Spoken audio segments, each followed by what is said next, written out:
Welcome to Mia Horror Stories. To make it easier on your eyes, this video plays against a black screen, so you can close your eyes, get comfortable, and let the story take over. But don't relax too much, the ending might just catch you off guard. Stay with me until the very last word. The first sign something was wrong was the key packet, not the room number itself. That came a second later, at 2:17 a.m., with the office TV muttering weather updates to no one, and the ice machine down the breezeway coughing like an old smoker. I was sorting the late arrivals into neat little stacks behind the front desk when one packet slid out from under my elbow and landed on the floor. It hit face up. 114. I stared at it for a second, pen still in my hand, and I looked at the map behind the desk, the one we circled for tired guests who asked where their room was, and counted down the west wing in the usual order. 108, 109, 110, 111, 112. Then it skipped. 113 was at the far corner facing the vending machines.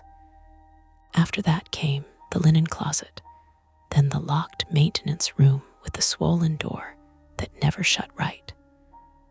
No 114. I told myself it was an old key packet. Something pre-renovation maybe. Something left in the drawer by mistake. The kind of tiny administrative stupidity that made up half my job after midnight. Still, I didn't like the way the number sat there in blocky black marker, fresh enough that the ink still shined under the desk lamp. I bent, picked it up, and turned it over.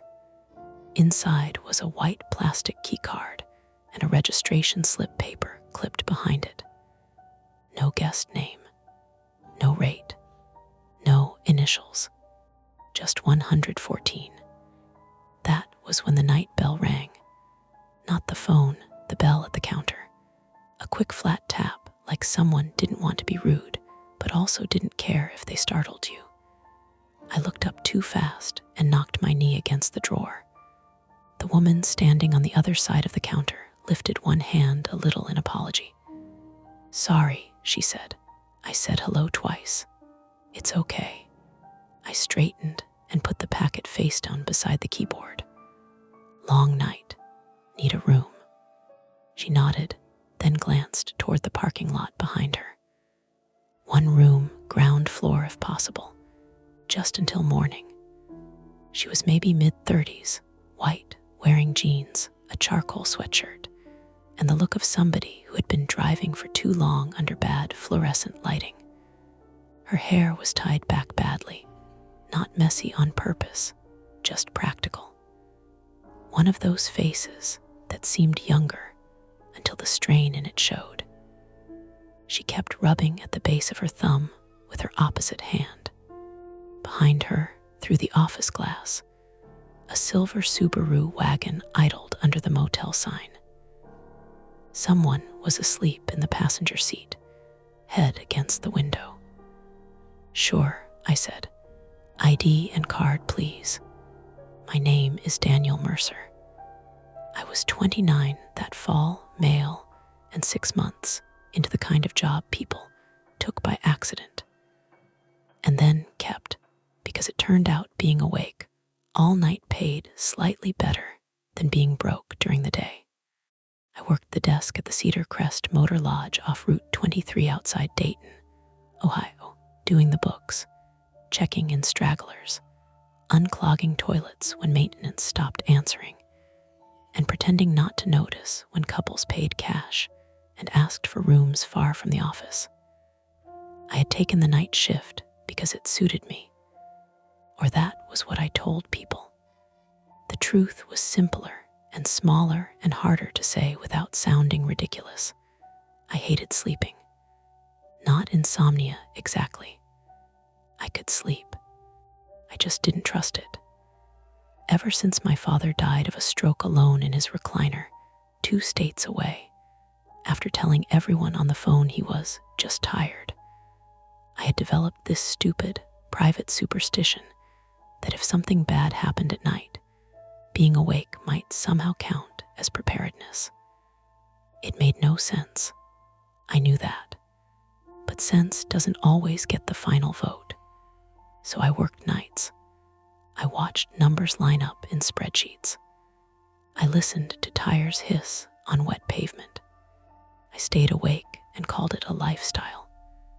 The woman handed me her license.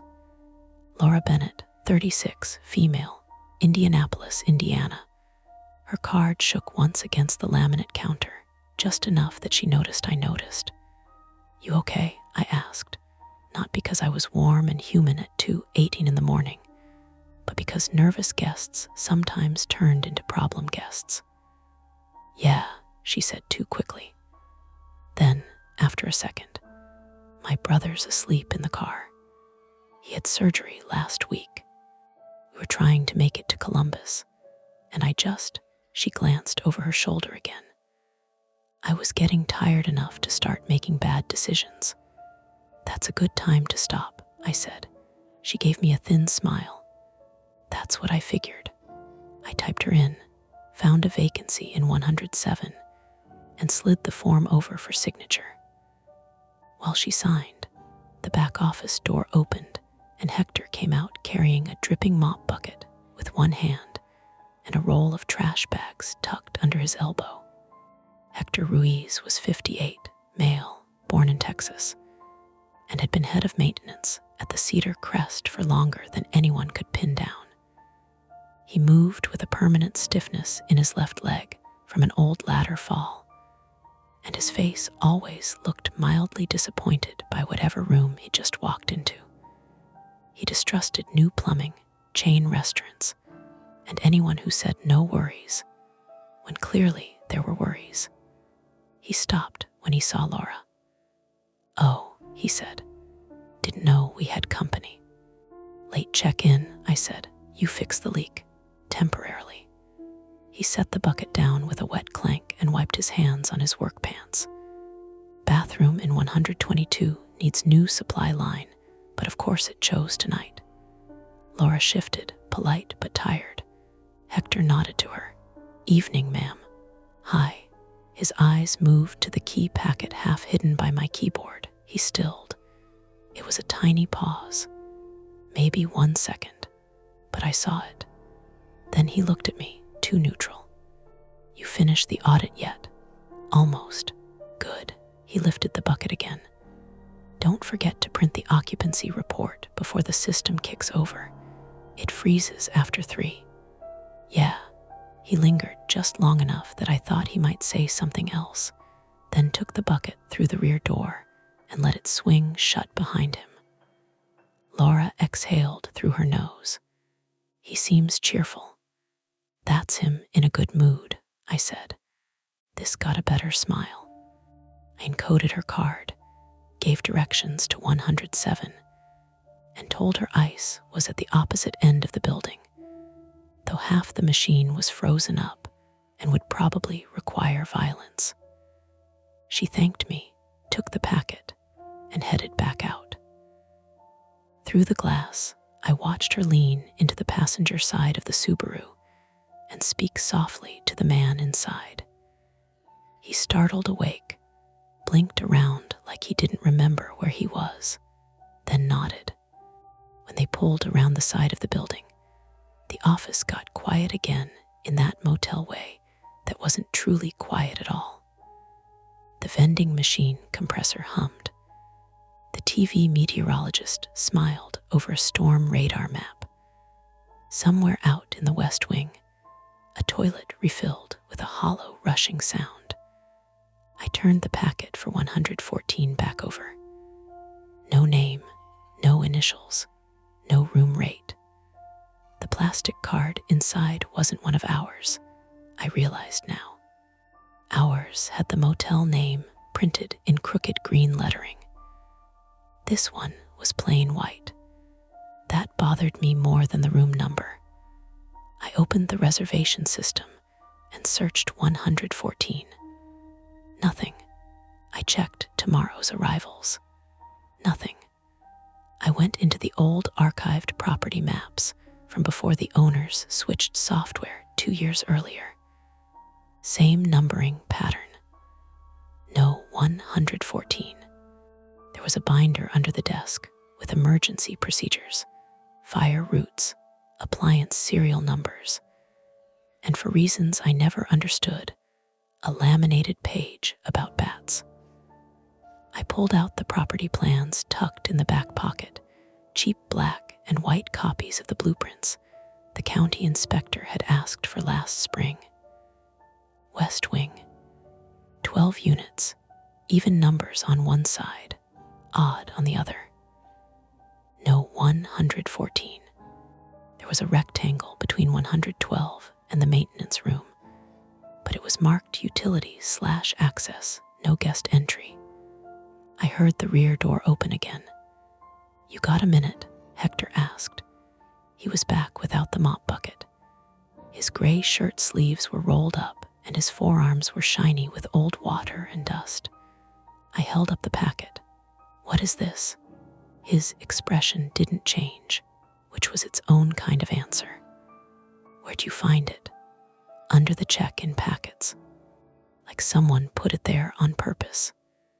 Hector came around behind the desk, took the blueprint from me, and looked at the West Wing like he hadn't already memorized it years ago. "You don't need to worry about that," he said.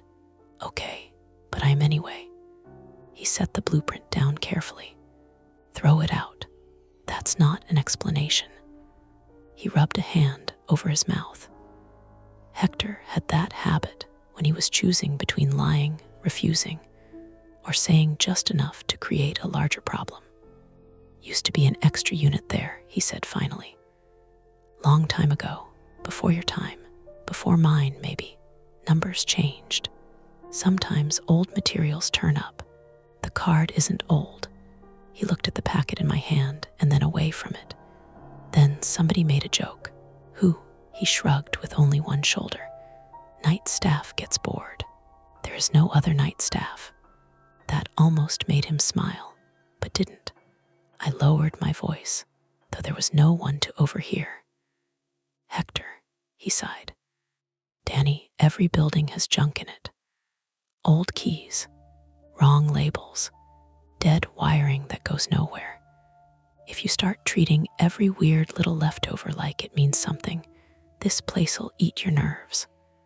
There was sense in that, enough sense that I probably should have taken it. Then the desk phone rang. A sharp electronic trill that made both of us glance at the display. "Room 107. I picked up. "Front desk, this is Daniel."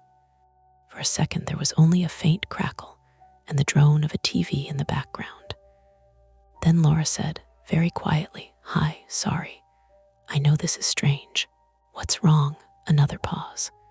When she spoke again, her voice had changed, tighter. The kind of control people use when someone else in the room is listening. "My brother says there's a door in our bathroom wall." I looked at Hector. He was already watching me. "A door," I said. "Yeah, painted over, I think, or maybe sealed." I didn't notice it at first. He says he heard someone on the other side trying the knob. Hector muttered something under his breath in Spanish. I covered the receiver. "What?" "Tell her it backs onto plumbing access," he said. "Tell her nobody S in there." Laura was still on the line.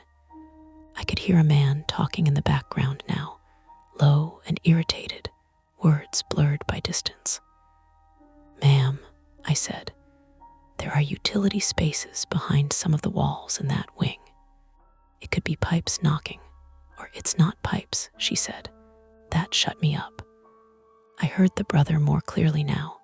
"Ask him why it has a lock on our side." A small, dry sound came through the receiver, like fingertips brushing painted wood. Then Laura inhaled fast. "Okay," she said. "No, someone just did it again." The office seemed to contract around that sentence. The TV, the desk lamp, the smell of stale coffee and bleach, all of it pulling tight. "I can move you," I said. Hector snapped his eyes to me. Laura said, "To where?" "Another room, closer to the office." Her answer came after a beat. "My brother doesn't really want to move.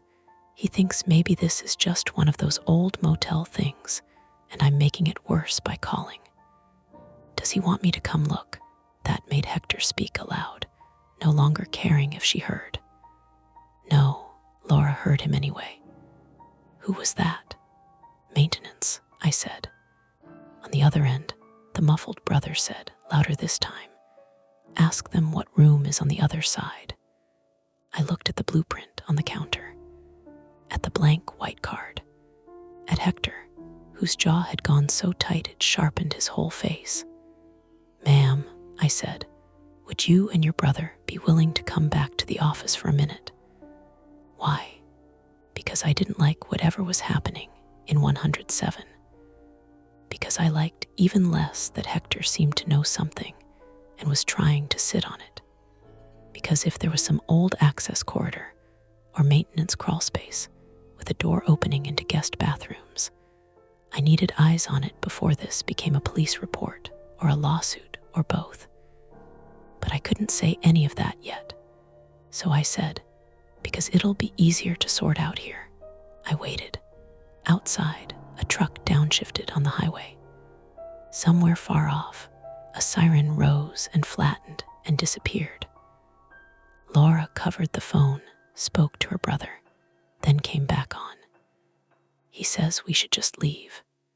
That too was the sensible option. Hector folded his arms. "Let them." I looked at the packet marked 114, then at the blueprint, then at the dark glass of the office window, where my own reflection floated over the parking lot like somebody else standing inside with me. "Laura," I said, "don't hang up. Listen carefully. You can either come back to the office right now, both of you together, or I can walk to your room and check that bathroom door myself. But I don't think you should stay in there alone while we argue about what it probably is." On the line, I heard her breathing, and behind it, the soft paper scrape of a hand against a painted door.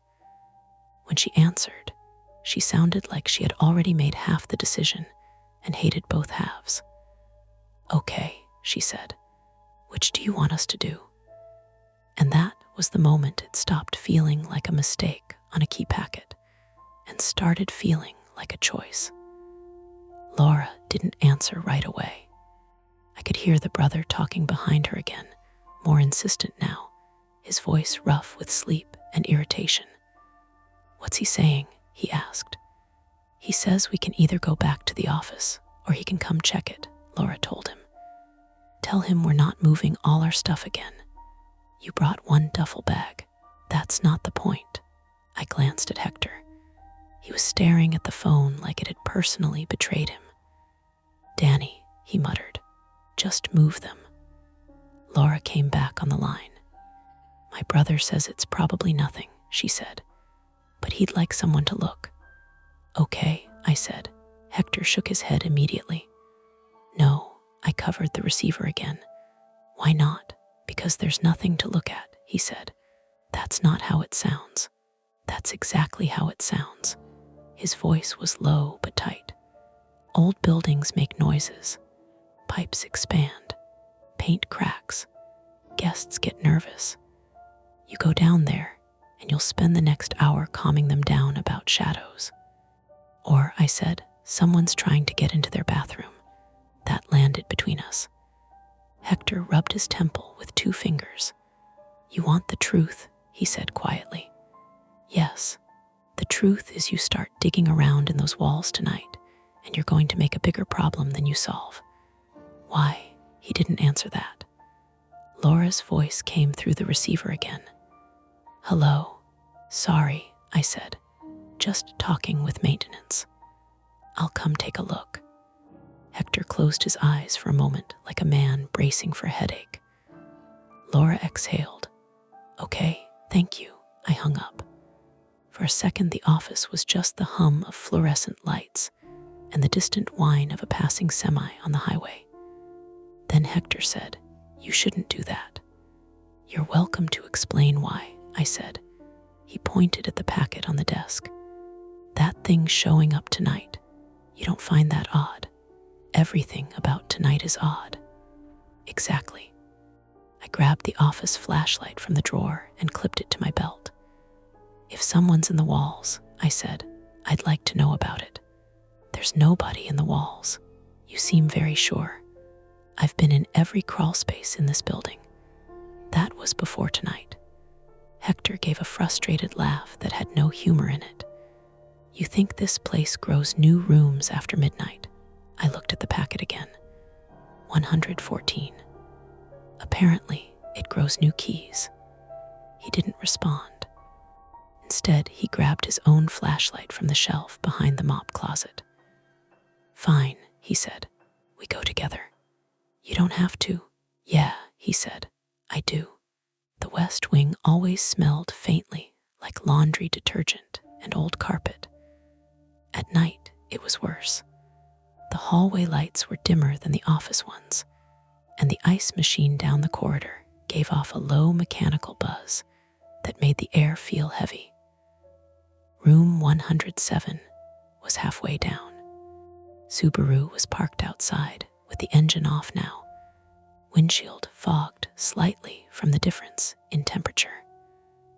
Laura opened the door before I knocked. She looked more tired up close. Her brother stood behind her, leaning against the dresser like the act of standing upright required negotiation. He was early 40s maybe, male, tall, but gaunt in the way people get after hospital stays. A gray sweatshirt hung loose on him, and there was a white adhesive bandage peeking above the collarbone of his shirt. "This is my brother," Laura said. The man nodded once.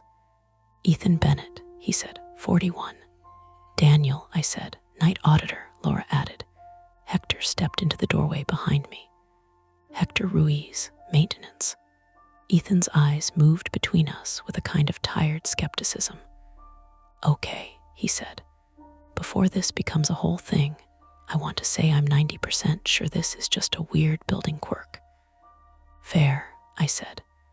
"But the other 10%, he added, "sounds like someone trying the knob." He pointed toward the bathroom. "Door S in there." The room itself looked normal enough. 2 queen beds, beige motel art bolted to the wall. The smell of cheap citrus cleaner layered over something older. But the bathroom light was on, and the door inside it wasn't something you'd expect.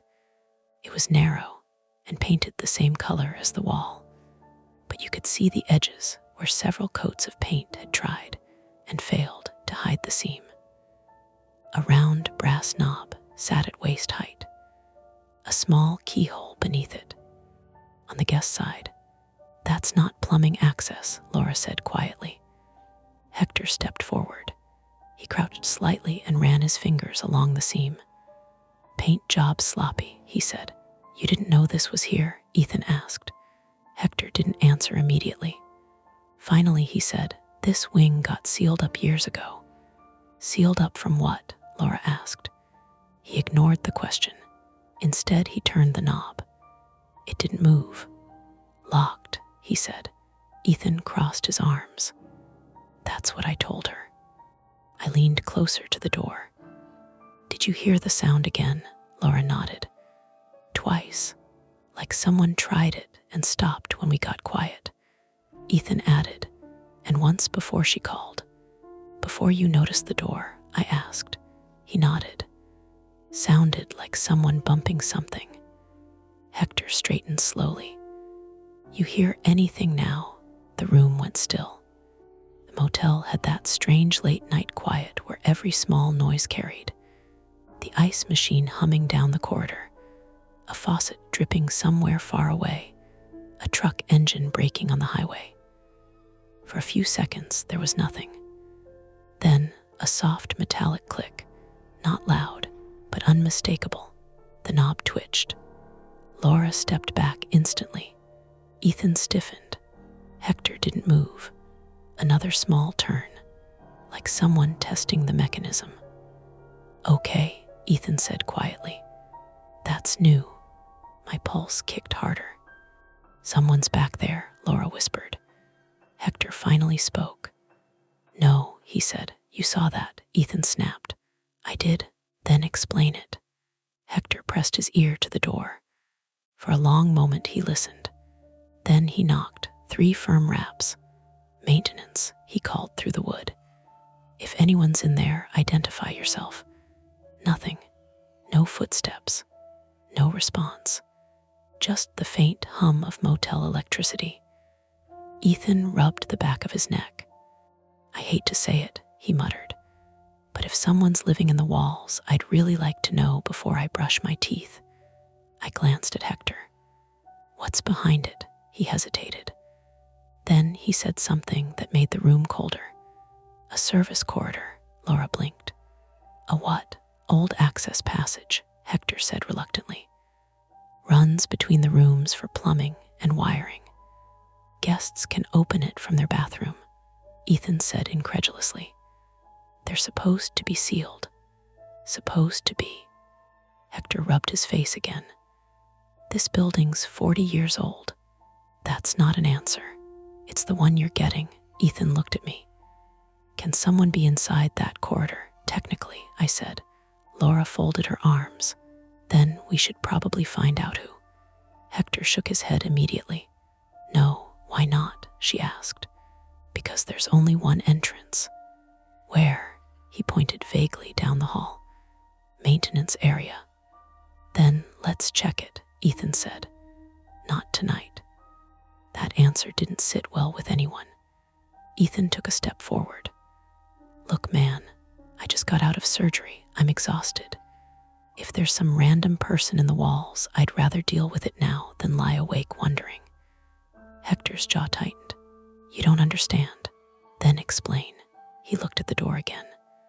For a second I thought he might finally say something real. Instead he said, "The corridor's probably empty." "Probably," Laura repeated. The knob moved again. Just a fraction. That was enough. Ethan pushed off the dresser. "That's it," he said. "I'm not sleeping next to that." Laura grabbed her keys. "We're leaving." "Hold on," I said. Both of them looked at me. This was the moment where the sensible option would have been to apologize, comp the room, and let them go. But I kept thinking about the key packet, 114, and the way Hector had reacted when he saw it. "Give me 10 minutes, I said. "For what?" Laura asked. "I'll check the service corridor entrance." Hector snapped his head toward me. "No, yes, you don't know what you're doing. That's why you're coming." "I'm not. You just said there's an entrance." "There is. Then we'll look." Hector stared at me. "You ever go down there before?" "No." "Then you don't understand the layout." "Explain it." He hesitated again. That hesitation was its own answer. Ethan sighed. "Look," he said, "I'll just call the police." That changed everything. Hector raised both hands quickly. "No cops," Laura frowned. "Why?" "Because they'll tear half the building apart chasing a ghost noise." Ethan shrugged. "Then maybe someone shouldn't be rattling our bathroom door." Hector looked at me again. Finally, he said, quietly, 5 minutes. "That's all I'm asking." Laura stepped aside as we left the room. In the hallway, the air felt colder. The ice machine buzzed like it was trying to shake itself apart. Hector led the way down the corridor toward the linen closet and the swollen maintenance door near the corner. As we walked, I noticed something strange. The room numbers on the wall, then, and the blank section of wall after it. The place where the blueprint showed the utility access.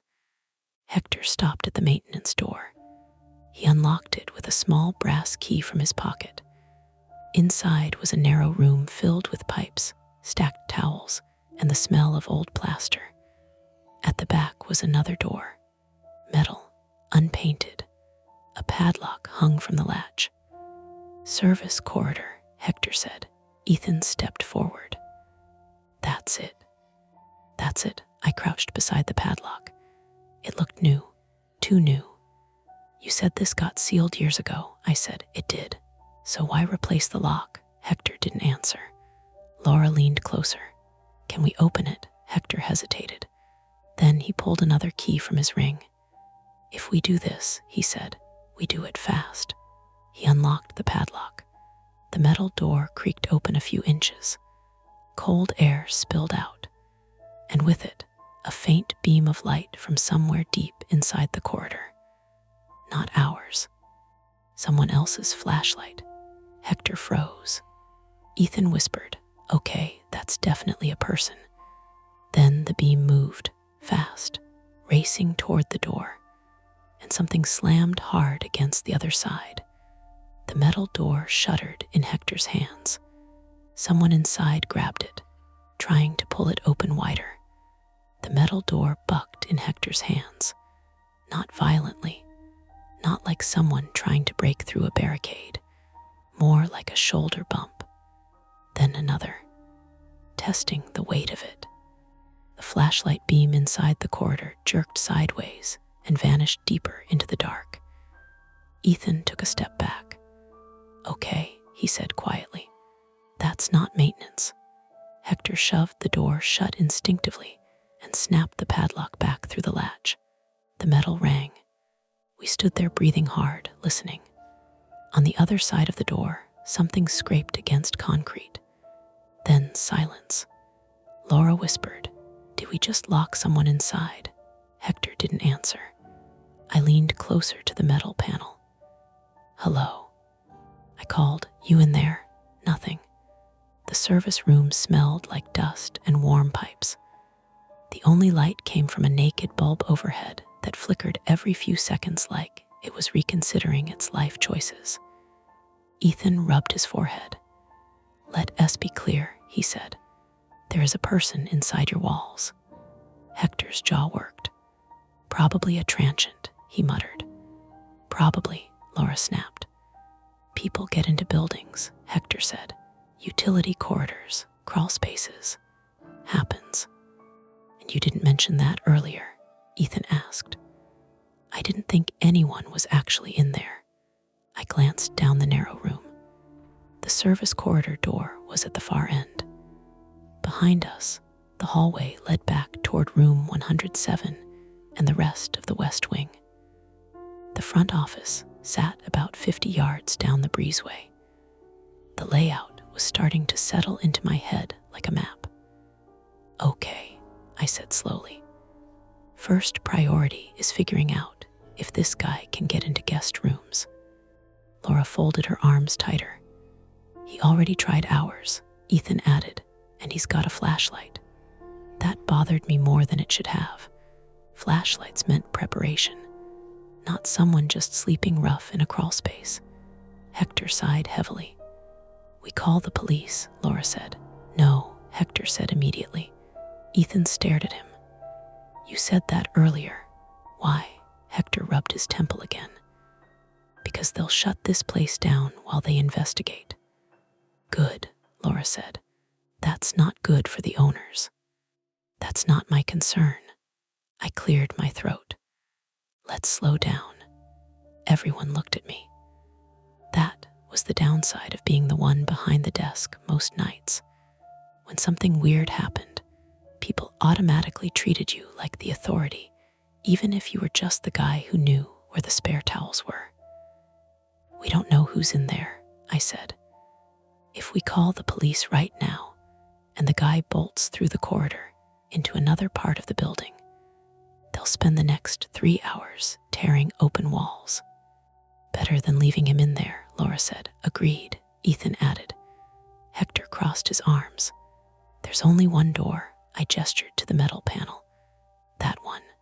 And the bathroom door in 107, Laura said. Hector didn't respond. Ethan looked between us. So which is it? Hector's voice dropped lower. That door shouldn't open from the corridor side. But the knob moved, Laura said. Could have been pressure in the pipes. Ethan gave him a long look. You heard it too. The tension in the little service room was starting to feel physical. Finally, I said, "Let's confirm something first." "What?" Laura asked. "If the corridor connects to other rooms." Hector shook his head. "It doesn't. You said that bathroom door was part of it." "That's the only one." "That doesn't make sense," Ethan said. "Why build a corridor for a single room?" Hector opened his mouth, closed it again. That was when the sound came from the other side of the metal door. A soft, dragging scrape, like something sliding along concrete. Laura flinched. "Is he still there?" she whispered. I put my ear against the door again. For a few seconds, I heard nothing. Then a faint metallic clink. Not the door handle, something else. Tools, maybe. "Okay," Ethan said. "We're done waiting." He grabbed the padlock. Hector slapped his hand away. "No." "Why?" "Because we don't know what he's doing." "That's exactly why we should open it." Hector shook his head harder. "You open that door and you give him a way out." Ethan gestured at the corridor. "He already has one. Through our bathroom." That landed. Hector hesitated. Laura looked at me. "Daniel." This was the moment where my private flaw decided to speak up. The same stupid instinct that made me work nights. The belief that if you stayed alert and handled things immediately, nothing bad could sneak up on you. If we left the guy in there and went back to the office, I knew exactly how the next hour would go. Laura and Ethan pacing. Hector pretending everything was fine. Me waiting for another sound in the walls. No, I'd rather face it. "Let's open it," I said. Hector stared at me like I'd just volunteered him for something unpleasant. Ethan nodded once. "Good." Laura stepped back toward the hallway. "I'm staying behind you guys." "Smart," Ethan said. Hector sighed. "Fine. But if he runs, we back off. Nobody plays hero." He unlocked the padlock again. The metal door creaked open slowly. Cold air rolled out. The corridor beyond was narrow and unfinished, bare concrete floor, exposed pipes running along the ceiling, electrical conduit clipped to the walls. The beam of the stranger's flashlight cut across the darkness, about 20 feet down the passage, then disappeared around a corner. "Hey," Ethan shouted. No answer. "Stop," Hector said quietly. But Ethan was already stepping inside. The corridor forced us into single file. Hector first with his flashlight, then me, then Ethan. Laura waited at the service room doorway behind us. The air inside smelled damp and mineral, like old basements. Our footsteps echoed. 10 feet in, the corridor split. Left turned deeper into the west wing. Right angled toward the front of the building. "Which way?" Ethan whispered. Hector pointed left. "That's where 107 is." We moved that direction. About 20 feet farther, we reached a section where pipes ran low enough to force us to duck. That's when the noise happened. A sudden crash from the darkness ahead. Laura screamed from behind us. Ethan flinched sideways into the wall. Hector swung his flashlight wildly. The beam landed on a pile of metal shelving, collapsed across the corridor. Empty cleaning buckets rolled slowly along the floor. For a second, my heart hammered like I'd just been punched. Then Hector exhaled. "Storage rack," he muttered.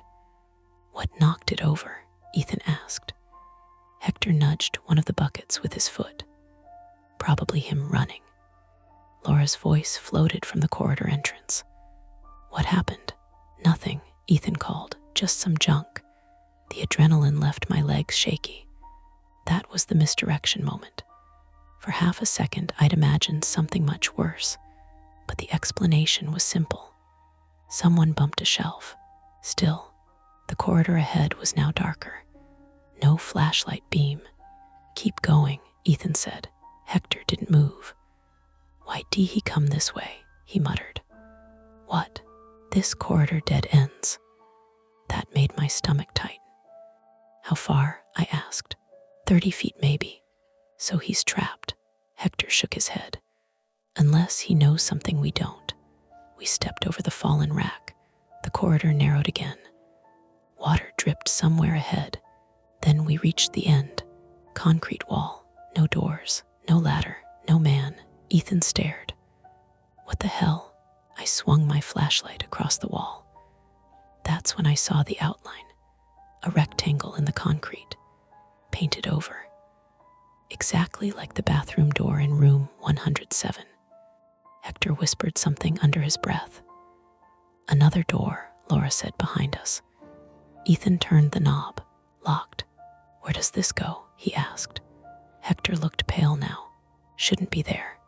Everything tonight shouldn't be there, Ethan said. I crouched lower and ran my fingers along the seam. Fresh scratches. Metal against paint. Recently used. Then something else caught my eye. Numbers scratched faintly into the door. 3 digits. 114. Ethan saw it too.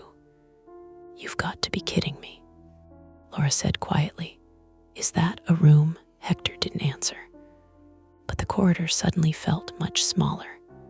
Then, behind us, a heavy metallic slam. The sound echoed like a gunshot. We all spun around. The corridor entrance door, the one leading back to the service room, had slammed shut. Laura shouted. I didn't touch it. We ran back down the corridor. The fallen shelving forced us to scramble over it again. By the time we reached the metal door, my chest was burning. Ethan grabbed the handle. Pulled. It didn't budge. Locked, he said. Hector rattled it harder. The padlock S outside. Laura's voice came through the metal. Guys, we're here, Ethan shouted. Door won't open. A pause. Then Laura said something that made the air leave my lungs. The padlock S gone. Silence inside the corridor. Then Hector said quietly, someone locked us in. For 1 second, nobody moved. The corridor was so narrow that panic had nowhere to spread except into our bodies. Ethan still had both hands on the locked service door, breathing hard from the run back. Hector stood half-turned toward the dead end with the hidden 114 door, flashlight trembling just enough to jitter the beam across the concrete. I heard Laura on the other side of the metal panel, her voice muffled and thin now through steel. Daniel, what do I do? I stepped up to the door and raised my voice. Go to the office. Lock yourself inside. Call 911. Hector snapped around. No, I ignored him. Laura, listen to me. Go now. There was a beat of hesitation then. What about Ethan? We'll get him out. You don't know that, Hector said. Do you have a better plan? He did not answer, which at that point was becoming his defining skill. On the other side of the door, I heard Laura start moving fast, running shoes on concrete. Then the sound faded down the breezeway toward the office. For half a second, we stood in the sudden quiet after she left. Then there was a soft metallic click from somewhere behind us. Not from the service door, from the far end of the corridor. The hidden door marked 114. Ethan turned first. He's in there. Hector swore under his breath and started back the other way. Wait, I said, but he was already moving, limping fast, light bouncing off pipes and rough wall. Ethan followed him. I went after both of them because there was nothing else to do. The corridor felt different now that we knew we were trapped in it. Shorter and longer at the same time. Every bend looked tighter. Every low pipe seemed like it had dropped an inch. We reached the fallen shelving, climbed over it again, and stopped when we saw the beam of a flashlight slip under the bottom edge of the 114 door. Someone was behind it, not moving, just there. Ethan picked up a bent aluminum shelf brace from the floor where the rack had collapsed. It was maybe 2 feet long, light and ugly. Not much of a weapon, but better than empty hands. "Hector," he said, not taking his eyes off the door. "Open it." Hector stared at the faint light under the seam. "No, you want to wait in this hallway until he comes for us. There might be another way out. Do you know one?" Hector didn't answer. That was enough for Ethan. He stepped forward and rammed the shelf brace against the knob. Once, twice.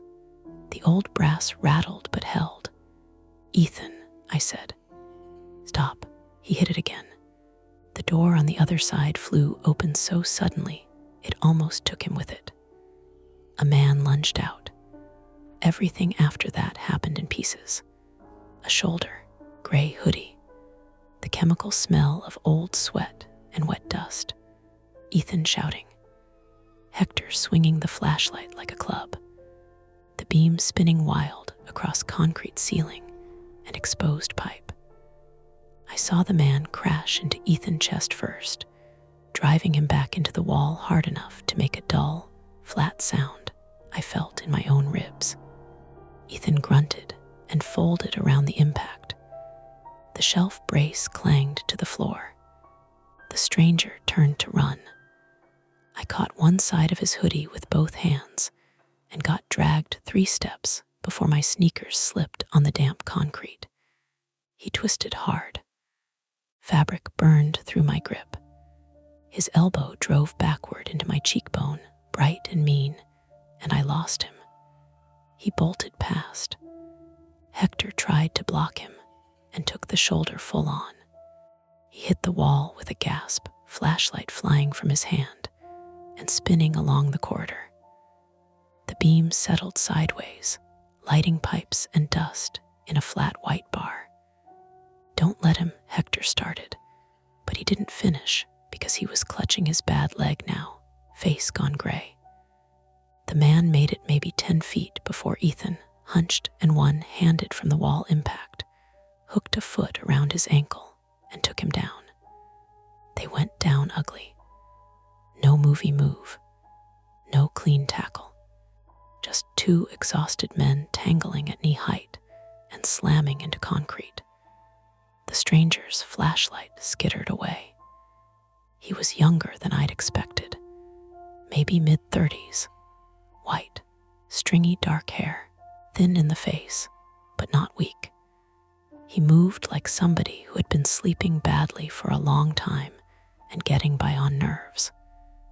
He punched Ethan once in the throat area, once in the side of the head. Ethan made a choking sound and nearly lost him. Then I was there, dropping my weight on the man's shoulders, grabbing for wrists, whatever I could find. He fought filthy, all jerking angles and nails and heel kicks. One heel caught my shin hard enough to numb my foot. He kept trying to twist free, not toward the service door, toward room 114. That was what registered through the mess. He wanted back inside. "Hold him," Ethan rasped. "I'm trying." The man bucked under us. Hector limped over, breathing like he'd run stairs, and jammed his forearm across the guy's upper back. Together, we flattened him just enough for a second of stillness. Then the stranger stopped fighting and laughed. Not loud, not dramatic, a little breathless sound. "Too late," he said. That changed the temperature in the corridor more than the fight had. Ethan, voice raw now, said, "What does that mean?" The man turned his face just enough to look at us. His mouth was bleeding where he'd bitten the inside of his cheek. "Think I'm the problem," he said. I looked past him to the open doorway of 114. The room beyond was dark, except for spill from the dropped flashlights. I could make out old tile, a bed frame, a section of floral motel wallpaper browned with age. It looked less like a hidden room than a room that had been cut out of time and left to rot. And then I heard it, from somewhere inside 114. A steady electronic beeping. Hector heard it too. I felt him go rigid. "No," he said. The stranger smiled with half his face against the concrete. Ethan looked between them. What beep? Hector was already pushing up off the man. Danny, stay on him. Then he limped into 114. I stared after him. Hector, stay on him, so I did. Ethan did. The stranger took advantage of the shift in weight to jerk sideways, nearly wriggling free. Ethan cursed and punched him once in the shoulder, not cleanly, just enough to stun him.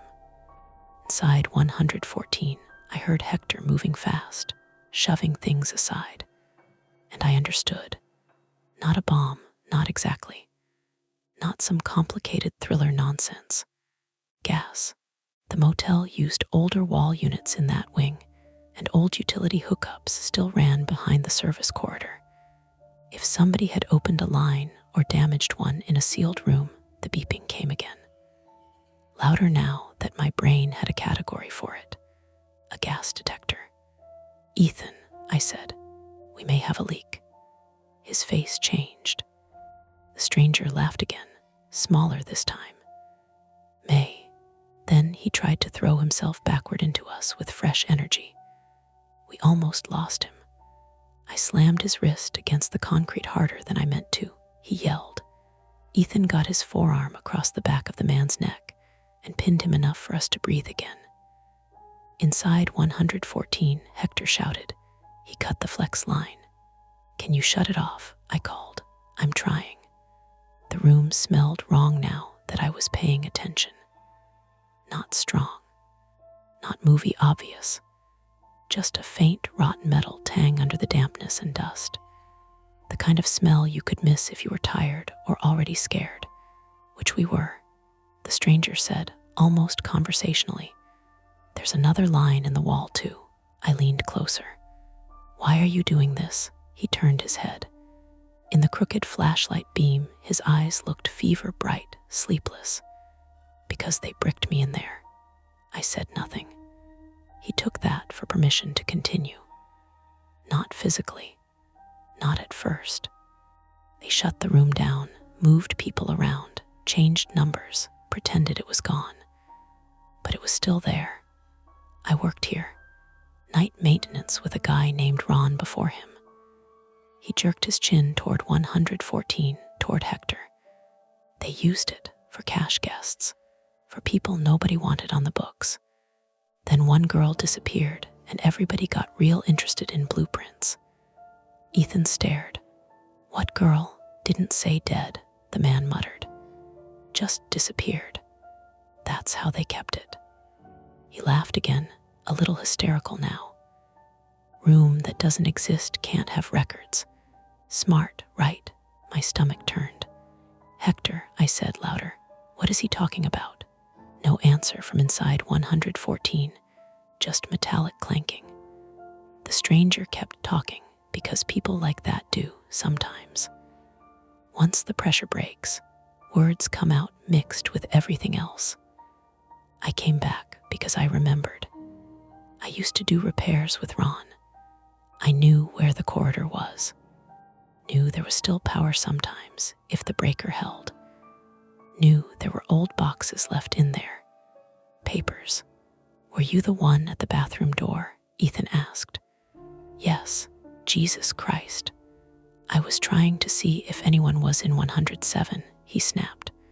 I heard voices. Thought maybe they'd opened it again. Opened what? The room. That landed with a sick little finality.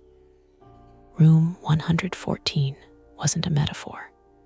It had simply been cut out of the property on paper and walled off from ordinary use. Hector came back out of the room then, face shiny with sweat. I shut one line, he said. There's another feeding through the wall unit, and I can't reach the valve from inside. What does that mean? I asked. It means if enough gas built up in here and somebody hits a spark, this corridor turns into an oven. Nobody spoke for one beat. Then all at once, the service door, Ethan started. Locked from outside, I said. Bathroom in 107, Hector said.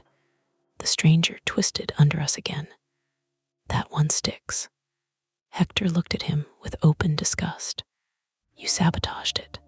The man didn't deny it. Of course he had. If he thought someone was using 114 again, he wanted whoever entered the corridor trapped with the room and the evidence and the fear. Not a rational plan. But Rational had left this building long before we got here. Ethan coughed, then winced and pressed a hand to his ribs from where the stranger had driven him into the wall. We don't have time for this. He was right. We needed out, and there was only one direction left. Back through the corridor to the hidden bathroom door in 107. We hauled the stranger up between us. I didn't want to drag him with us. I also didn't want him loose behind us in a gas-filled service passage. He stumbled, then nearly fell when Hector shoved past to lead. His limp was worse now. He was putting almost no weight on the left leg. My cheek had started to swell where the elbow caught me, and every breath Ethan took sounded shallow and painful. No heroes, just damaged people moving because not moving was worse. We reached the fallen shelving and had to climb it with the stranger fighting us every few seconds. Halfway over, Hector slipped when his bad leg buckled. He went down hard on one knee with a sound I never want to hear out of another human being again. I lunged to catch him and almost lost the stranger in the process.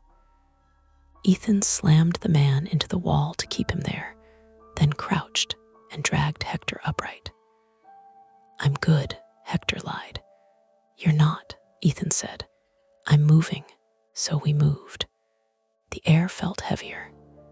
Maybe that was panic, maybe not. When we reached the section behind 107, Hector found the painted-over door by memory and beam angle, then attacked the knob with the heel of his flashlight. Once, twice, 3 times, nothing. Move, Ethan said.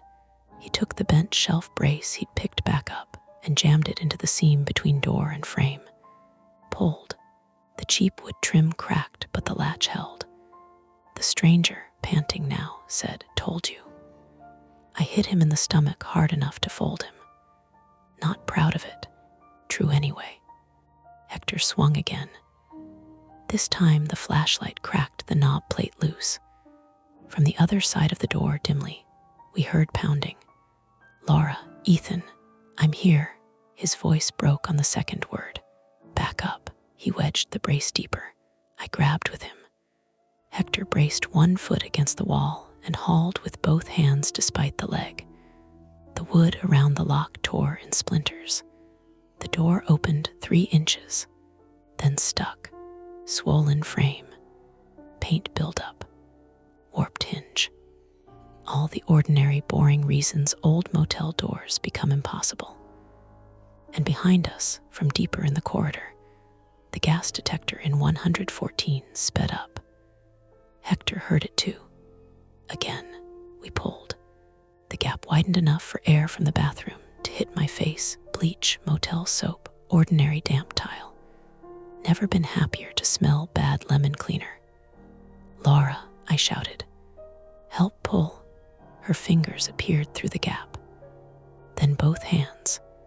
She yanked from her side while we dragged from ours. The stranger chose that moment to throw himself sideways with everything he had left. Ethan lost his grip on him. The man tore free and bolted back down the corridor toward 114. For half a second, no one moved after him. Not because we didn't care, because we couldn't, because the choice was finally clean. Chase him or get out. He disappeared into the dark. Ethan looked after him, chest heaving. Then he turned back and pulled. The door gave all at once. We spilled into the bathroom in a knot of limbs and concrete dust and torn paint. Laura went down under my shoulder and yelled. Ethan slammed into the sink hard enough to crack the cheap counter edge. Hector stumbled last and caught himself on the toilet tank. then nearly blacked out from the pain in his leg. I kicked the bathroom door fully shut behind us out of instinct, then realized how stupid that was, and opened the main room door instead. "Outside," I said. "Now." Laura took one look at Ethan's face and stopped arguing about everything forever. She got under one arm. I got under the other. Hector followed, dragging his bad leg. We half carried Ethan through 107, out into the cold night air of the breezeway, and down toward the office. Halfway there, the West Wing lights went out. All of them. The signs still glowed by the highway. The office still had power. But the West Wing dropped into black as the breaker finally failed or someone had thrown it from somewhere. There was no explosion, no sheet of flame, just sudden darkness and the thin electronic whine of systems dying behind the walls. That was worse in some ways. It meant the danger had been real enough to cut power and still leave the rest unresolved. Laura got the office door open. Inside, the TV was still on. The front desk lamp still burned. Her phone was on speaker with dispatch. I heard the calm, practiced voice asking for confirmation of the address. I sat Ethan in the rolling desk chair because it was the only thing nearby. Hector lowered himself to the floor against the wall and closed his eyes once, briefly, like he was rationing consciousness. Laura stood in the middle of the office, shaking all over now that movement had stopped. I looked out through the glass toward the dark West Wing. Nothing moved. No flashlight beam. No figure. Just black rectangles of motel room windows and the soft red blink of the ice machine indicator. The deputies and fire crew would come. They'd open things, ask questions, find whatever was left in 114, find records or fail to find them, find the stranger or not. But the immediate conflict, the trapped corridor, the man, the hidden room, the leaking gas, was over in the only way it could be over for us. We were out. And somewhere out there in the dark, the part of the motel that did not exist was waiting to be looked at in daylight. The first police cruiser arrived 9 minutes after Laura made the call. I remember the number because I watched the digital clock on the motel office microwave tick through each minute like a metronome for my pulse. 3:28 a.m. The West Wing was still dark. The rest of the property glowed in its usual weak yellow. The soda machine hummed. The TV weather channel had looped back to the same radar graphic 3 times. It all looked normal, which was probably the strangest part. Ethan sat in the rolling office chair with his elbows on his knees, breathing slow and deliberate like a man trying to stay ahead of pain. The swelling on the side of his throat had started to darken, and every few breaths he coughed quietly into his sleeve. Laura stood beside him, arms wrapped around herself so tightly her knuckles were white. She hadn't stopped shaking, but she also hadn't stopped moving, pacing, checking the window, hovering near the phone. Hector sat on the floor against the wall near the coffee machine. His left leg was stretched straight out in front of him, stiff and useless. He had one hand pressed into the muscle above his knee like he was trying to hold the whole joint together through sheer stubbornness. No one spoke much. We were all listening, waiting for something else to happen. When the cruiser finally turned into the lot, the headlights swept across the office windows like a slow interrogation lamp. Laura exhaled so hard it sounded like she'd been holding her breath for years. 2 deputies came in first, both from Montgomery County. A tall woman with tight blonde hair and a younger guy behind her who looked like he'd drawn the short straw for the graveyard shift. "Who called it in?" the woman asked. Laura raised a hand. The deputy nodded once. "Okay, start from the top." That was the beginning of the longest hour of my life. The fire department arrived 10 minutes later. Gas readings first. They moved through the West Wing with handheld detectors and headlamps, boots echoing along the breezeway. One of them came back with a serious look and told the deputies the corridor needed ventilation before anyone went inside. So they waited, which meant we waited. Ethan refused the ambulance when it arrived, which led to a brief argument with Laura that ended with a paramedic shining a penlight in his eyes and declaring he probably had bruised ribs and a partially collapsed voice box from the choke hit. "Not life-threatening," the paramedic said, which sounded reassuring until you noticed he didn't say minor. They gave him an ice pack and told him to get checked out later anyway. Hector was less lucky.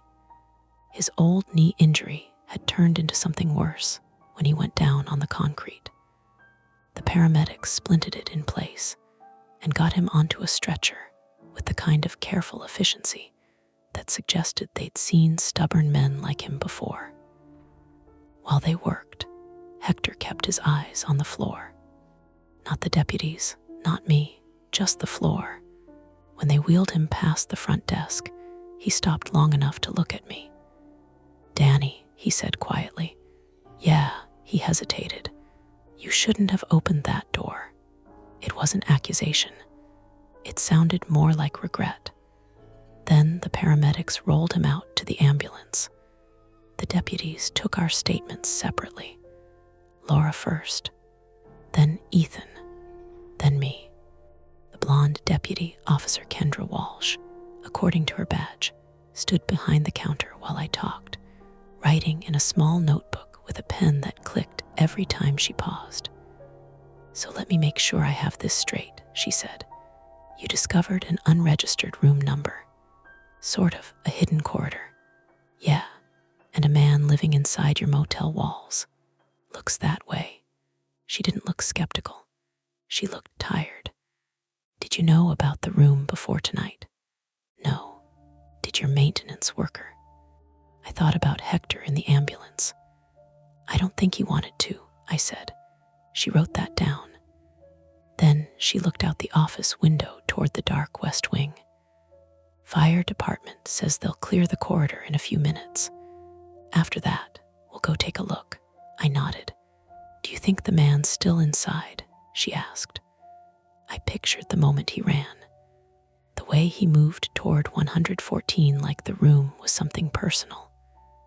"I don't know," I said. That was the honest answer. By 4:40 a.m., the firefighters declared the corridor safe enough for entry. Officer Walsh asked if I could walk them to the maintenance room. Laura stayed in the office with Ethan. He was half asleep now, slumped forward in the desk chair, the ice pack balanced on his collarbone. Outside, the air had cooled enough that the damp pavement smelled clean. The West Wing lights were still out. A portable floodlight the fire crew had set up threw long shadows across the breezeway. I led the deputies and 2 firefighters down the corridor to the swollen maintenance door. The padlock was gone. Exactly the way Laura said. Inside, the little service room looked almost normal again, except for the open corridor door and the fallen shelving visible deeper inside. One of the firefighters stepped past me with a gas meter. "Clear," he said after a moment. Officer Walsh nodded. "Let's see this place." We went in. The corridor felt smaller than I remembered. Maybe because there were now 6 of us inside it. Maybe because the adrenaline had burned off. The shelving still lay across the floor where it had fallen. Beyond it, the corridor bent toward the dead end. The firefighters swept the beams of their lights across the walls and ceiling. "No sign of a second exit," one of them said. "We reached the end." The door to 114 stood open. Officer Walsh went in first. The room smelled faintly of gas and dust and something older. Time. Looked exactly the way it had earlier, an abandoned motel room that had been sealed up and forgotten. Old floral wallpaper, a rusted bed frame, a small table with a rotary phone still attached to the wall cord. The firefighters moved immediately to the wall unit where Hector had been working. "Gas line cut here," one said, "and here, 2 separate slices in the flex pipe. Deliberate." Officer Walsh turned slowly in the middle of the room. "Looks like he set this up ahead of time." "Yeah," I said. She crouched near the table. There was a small cardboard box on the floor beside it. Inside were stacks of yellowed papers, maintenance reports, old receipts, room logs, every page stamped with a number. 114. Officer Walsh looked up at me. "Your intruder might have been telling the truth about one thing." "Which thing?" "This room definitely existed. They never found the man, not that night." The deputies searched the surrounding woods, the road shoulder, the empty storage sheds behind the property. Nothing. No flashlight, no footprints beyond the gravel lot. By sunrise, the fire department packed up their equipment, and the West Wing power came back on. Everything looked ordinary again, except the police tape across the maintenance door. Laura and Ethan checked out at 7:10 a.m. Ethan walked stiffly, but under his own power. Laura hugged him one-handed while she signed the paperwork. "Thank you," she said quietly. "For what?" I asked. "For not pretending it was nothing." They loaded their duffel bag into the Subaru. When the car pulled out onto Route 23, I realized the sky had already turned pale gray with morning. The night shift was over. Technically, I should have gone home. Instead, I stayed another hour, helping the daytime manager field phone calls from the owners. By mid-morning, they'd already decided the official explanation. Gas leak, unidentified trespasser, closed utility space, simple, clean, legally survivable. Room 114 would never exist in the paperwork. Again, 2 weeks later, the police called me back to give one more statement. They had cataloged everything from the box inside the room.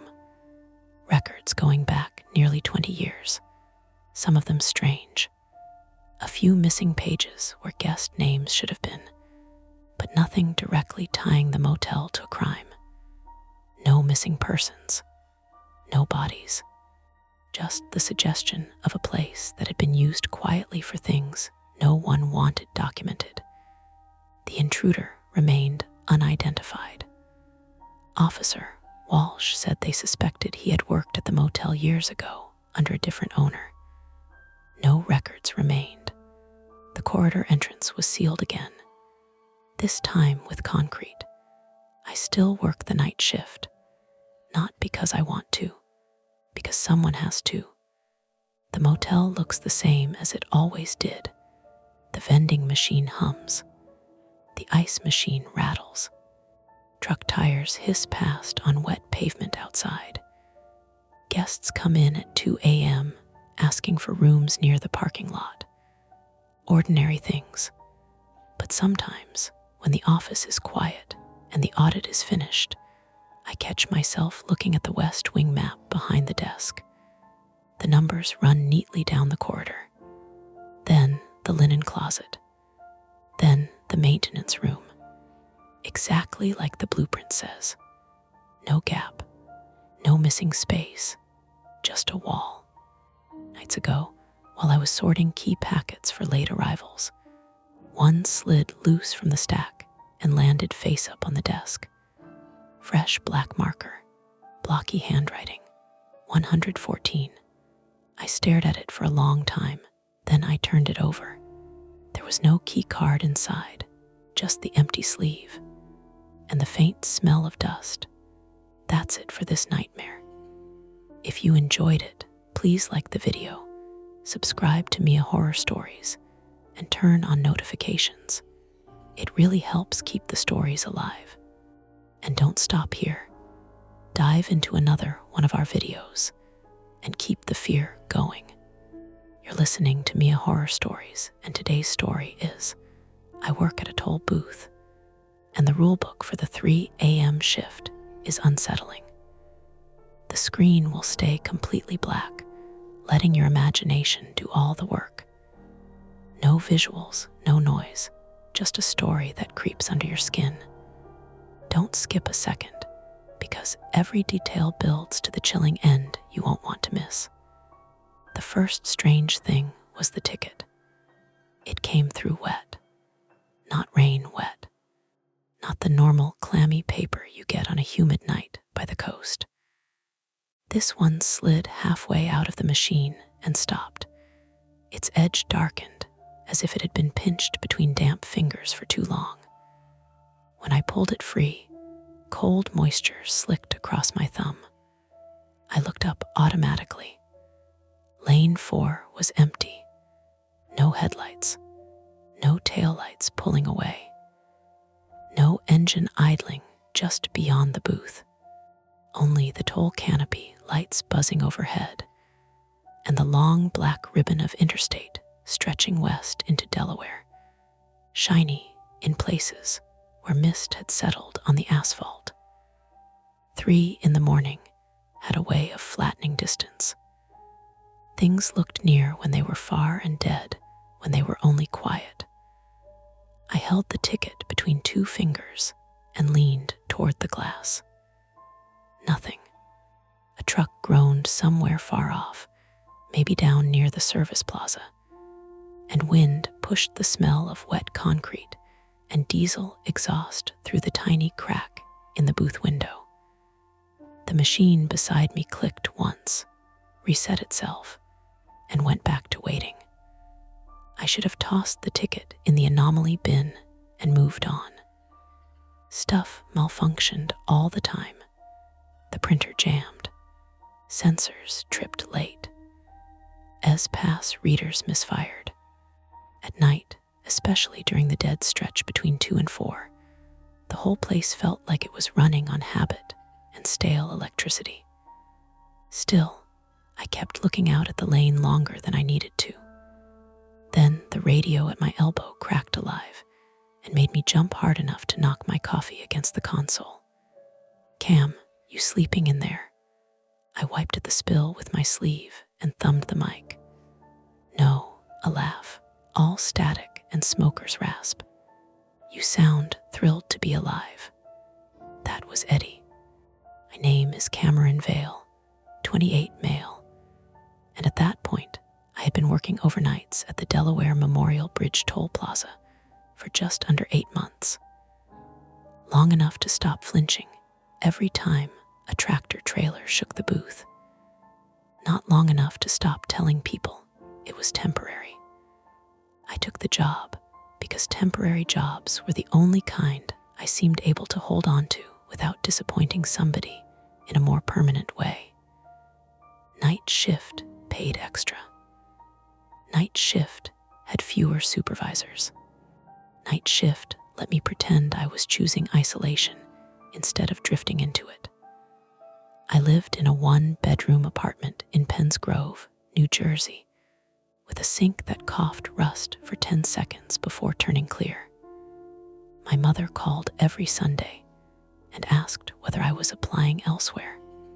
I always said yes. Sometimes it was even true. My private problem, the one I didn't say out loud, was that I hated being trapped anywhere I couldn't leave on my own terms.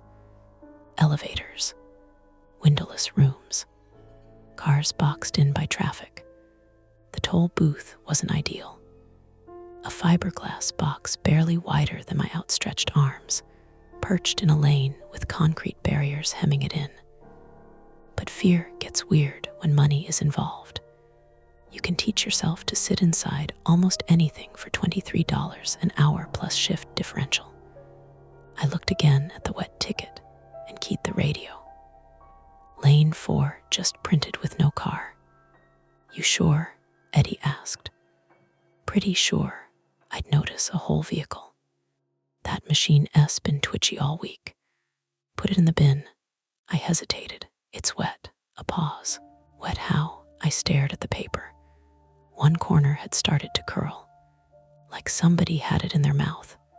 Eddie barked out another laugh, but this time it sounded thinner. Jesus, Cam, don't say things like that at 3 a.m. He was joking, but there was an edge under it. You spend enough nights doing repetitive work in a place that never fully sleeps. You start collecting habits. Superstitions if you're embarrassed by the word. Rules if you're not. Eddie Krawick, 59 male, was the senior shift operator, and the closest thing our plaza had to a nightmare. He had a heavy neck, nicotine-colored fingers, and a face that always looked one bad sentence away from an argument. He'd been at the tolls for 26 years and acted like every new person was a temporary inconvenience until they survived at least one winter. He knew which card readers froze first, which lanes backed up when there was fog on the bridge, which state troopers answered their radios fast, and which ones had to be chased. He also had the exhausting confidence of a man who had seen enough bizarre human behavior to think nothing could surprise him anymore. That confidence slipped only around 3 a.m. Not every night, just enough for me to notice. I'm coming over, he said. No need. You spilled coffee yet? I looked down at my sleeve. Maybe. Coming over. The radio clicked off. I set the ticket down on the counter beside the receipt roll and looked out through the booth glass. The plaza spread in a fan of empty lanes, islands of concrete and steel rails and sodium lights. Beyond it, the bridge itself rose black against a low ceiling of cloud. When trucks crossed, the sound reached us in layers, a far tremor, then the loose metal rattle, then the deep body thud as weight shifted over expansion joints. There was comfort in that noise. Proof of scale. Proof the world was bigger than this little box. A pair of headlights appeared in lane 2, then another in cache on lane 6. I took 2 cars back to back, a nurse in blue scrubs with tired lipstick, and a landscaping van with 3 men who didn't look up from their phones. Coins clinked, receipts printed. A green arrow flashed. Ordinary things. My pulse settled. By the time Eddie came over, carrying his thermos and moving with that stiff, side-heavy walk of someone who'd spent years climbing in and out of cramped stations, I almost felt stupid for mentioning the ticket.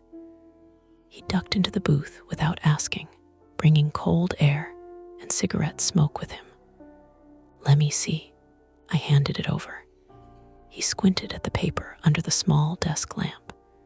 His hands were thick and dry and surprisingly gentle with it. Huh, that's exactly what I said. No, you said it looked like someone had it in their mouth. Which is worse? It is worse. He rubbed the ticket between finger and thumb, then sniffed it. That made me laugh despite myself. What? You smell mystery paper now. You want my opinion or not? Not really, no. He ignored that. Not coolant, not oil, water, probably. Maybe condensation in the feeder. You're saying condensation made it print without a car. I'm saying sensors are junk. He turned to the window and looked out at lane 4. The lane light hummed over empty pavement. He kept staring a beat too long. Then he reached down to the cubby under my console and pulled out a thin black binder. I hadn't seen that before. This should have been in here already, he muttered. The cover was soft plastic, bent at one corner. No official state logo, just a strip of white label tape with 3 a.m. shift written on it in block marker. What is that? I asked. Nothing dramatic. That answer usually means dramatic. He sighed the way older men do when they want you to know you're making them tired. Unofficial notes. Stuff night shift figured out over the years. Things supervisors don't care about till they become paperwork. He flipped it open. The pages inside were tucked into clear sleeves, some typed, some handwritten, some so old the ink had gone brown. The first page said 3004, 00 procedural notes, 4 overnight cache/mixed lane operators. Only below that was a numbered list. Eddie snapped it shut before I could read more than the first line. Hey, you'll get distracted. I'm already distracted. He tucked the binder under his arm. Then more reason.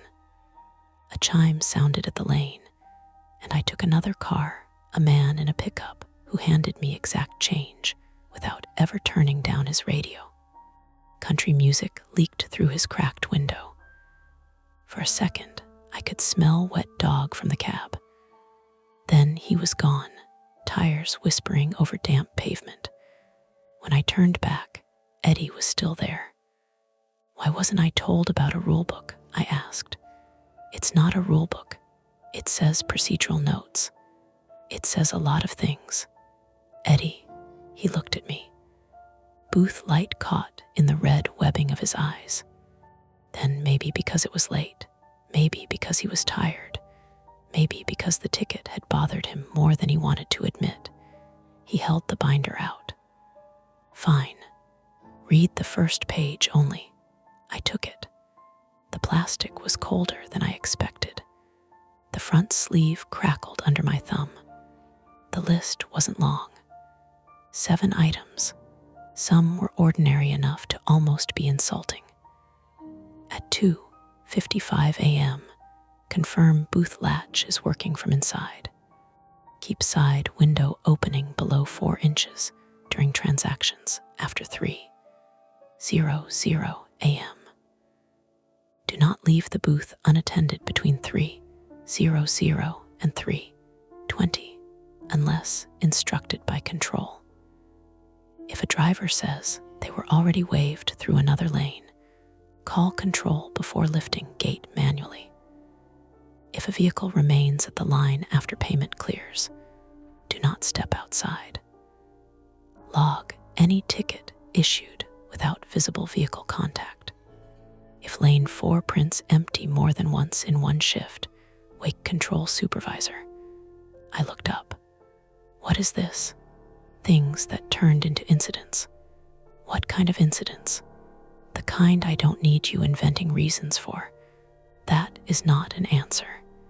It's the only one you're getting right now. I read the list again. On paper, it looked stupid, petty. Half of it was common sense. The other half felt like the kind of nonsense that grows in workplaces where old stories get passed around until they harden into policy nobody can trace. Yet item 6 sat there like it had been waiting for me personally. Log any ticket issued without visible vehicle contact. Has this happened before? I asked. Eddie unscrewed his thermos, took a swallow, and grimaced. Coffee, definitely. Enough that somebody typed it. That's not funny. I'm not joking. A few moments passed with only the insect hum of the overhead light and a distant rush of tires on wet road. He leaned against the console. I kept glancing from the list to lane 4. What's the deal with 3 a.m.? I said finally. There isn't one. You made a binder. We made notes for 1 hour. For the part of the shift where people do dumb things. People meaning drivers. He gave me a look that said drivers, operators, everybody breathing. Another set of headlights approached, too fast for the plaza, then slowed late. A black SUV nosed into lane 4 and stopped with a jerky dip. The driver's side window didn't lower all the way, just a crack. I saw a man's forehead, the pale shine of glasses, fingers putting bills through the slot. Automatically, I looked at Eddie. He noticed. "Don't start." I didn't say anything. "You were about to." I took the cash. The man didn't meet my eyes. His voice, when he spoke, was oddly breathless. "Bridge still clear?" "Far as I know." He nodded too quickly. When I handed back his change, his hand brushed mine, ice cold from outside air, and then he just sat there. The barrier arm was up. Toll paid. Green light on. He didn't move. The SUV idled. Wipers scraped once across a windshield that didn't look wet enough to need them. I felt Eddie straighten beside me. 5 full seconds passed. Then the driver seemed to notice the open road in front of him and rolled away with a small chirp of tires. Neither of us spoke until the lane was empty again. "That," I said, "was weird." Eddie took his thermos cap off and on again. People zone out. At 3 in the morning. At all hours. 3 just makes it uglier. He took the binder from me and slid it back into the cubby. This time I noticed there were other things stuffed behind it. A flashlight, 2 flares, an old clipboard, and a yellow emergency vest still in plastic wrap. "Why didn't training mention any of this?" I asked. "Because training is made by people who work days." "You say that like they're a separate species." "They are." A little after 3:10, the mist thickened enough to blur the far lanes. Not fog exactly, just a softening. The plaza lights got halos. Sound traveled strangely. A truck changing gears somewhere out past the merge seemed close enough to touch, while the next car in line appeared almost silently. Headlights muted until it was right there. This one was a woman in a silver sedan, maybe 40, maybe older, hair wrapped in a scarf. She smiled at me, asked how my night was going, called me honey when I handed back her card. The human warmth of it hit harder than it should have. Night work does that. Kindness can feel invasive when you haven't heard it in hours. After she drove off, Eddie headed back toward his own booth across the island. He stopped at the door. "Cam, yeah, log the ticket. Exact time, lane number." "I know how to do an incident log." "Do it anyway." He left.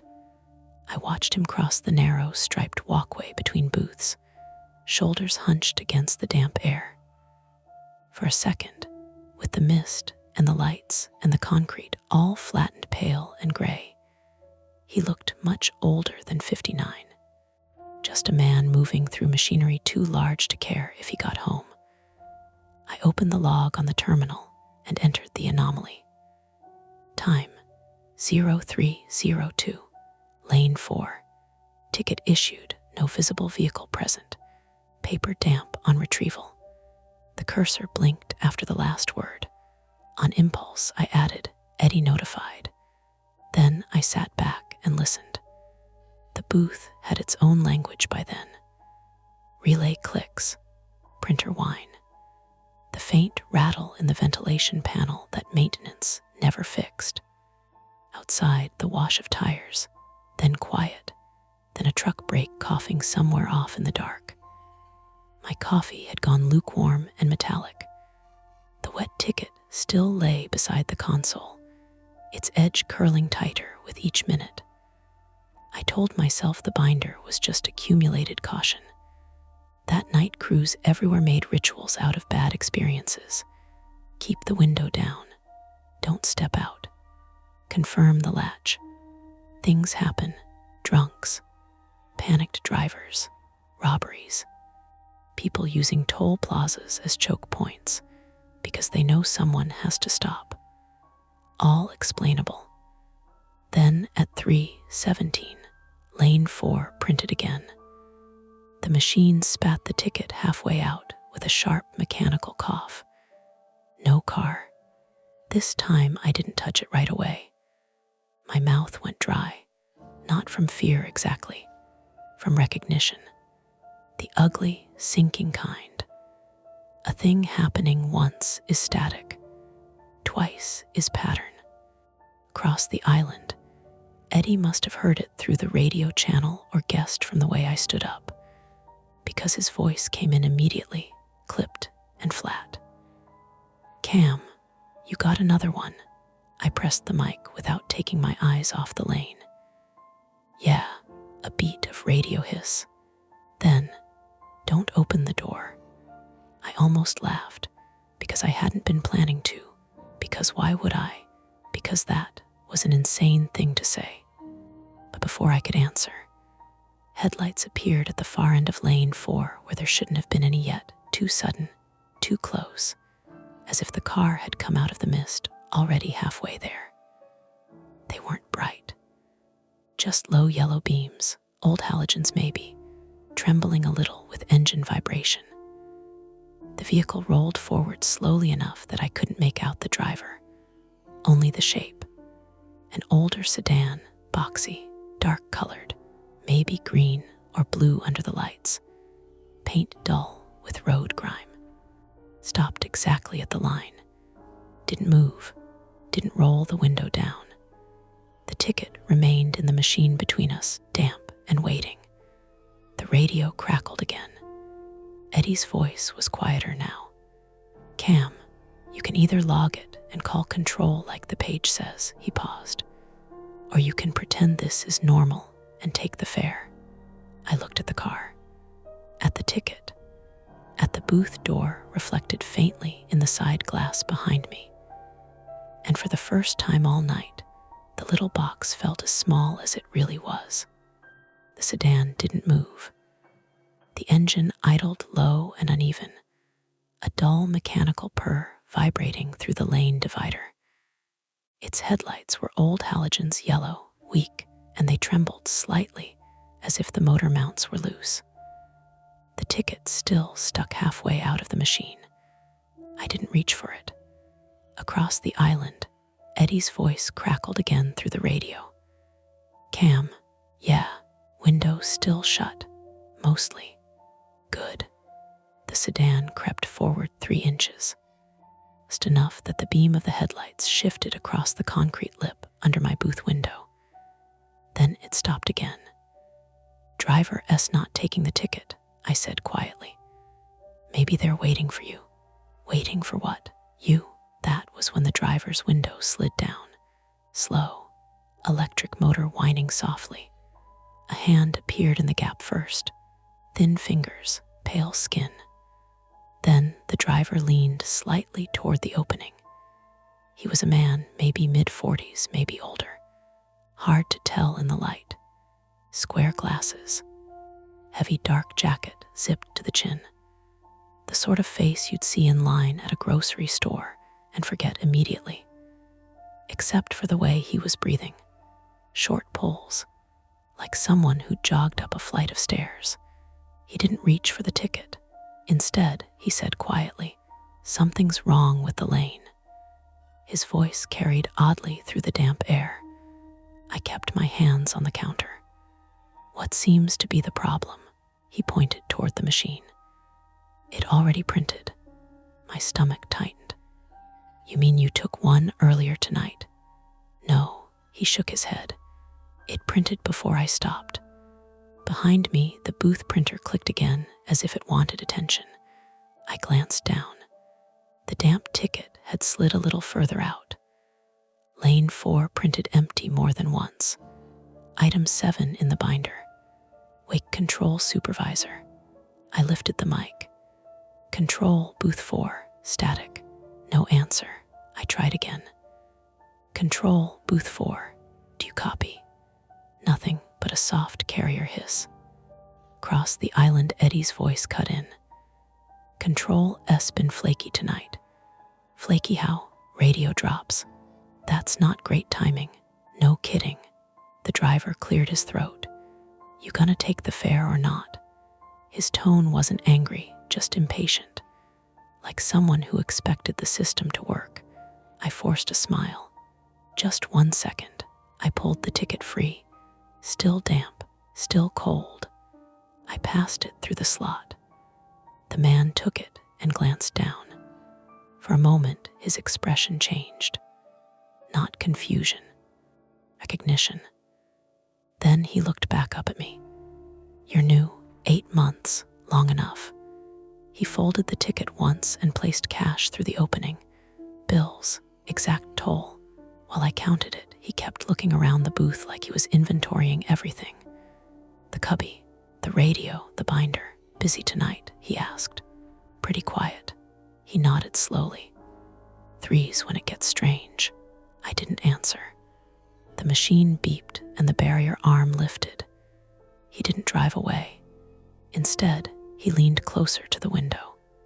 You should lock the door, he said. Then he pulled away.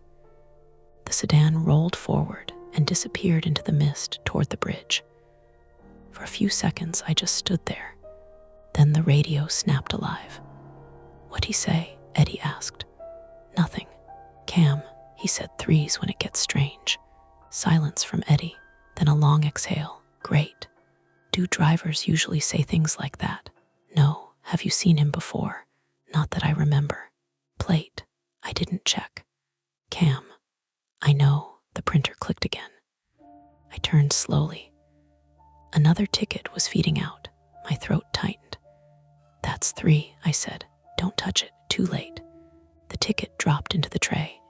Dry this time. Across the plaza, a sudden metallic bang echoed from somewhere near the maintenance building. Both of us froze. What was that? I asked. Probably the wind. There's no wind, then a door. Maintenance is closed. Eddie swore under his breath. Listen, he said. I'm coming back over. You don't need to, I do. The radio clicked off. For the first time since the shift started, the plaza went completely quiet. No cars, no trucks. Even the distant bridge noise seemed to fade. The mist had thickened into something closer to fog now, swallowing the far toll lanes until the plaza lights looked like floating halos. The empty ticket sat in the tray beside the others, 3 of them now, all from lane 4. I opened the log window on the terminal. 0302. Ticket printed, no vehicle. 0317, ticket printed, no vehicle. 0322, ticket printed, no vehicle. My fingers hovered over the keyboard. Behind the booth glass, something moved. Headlights, but not in the lane. They swept sideways across the pavement behind the toll islands.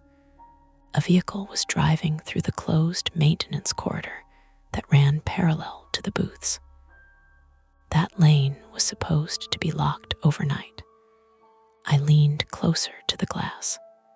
A white van crept along the service road with its headlights off. Only the parking lights were on.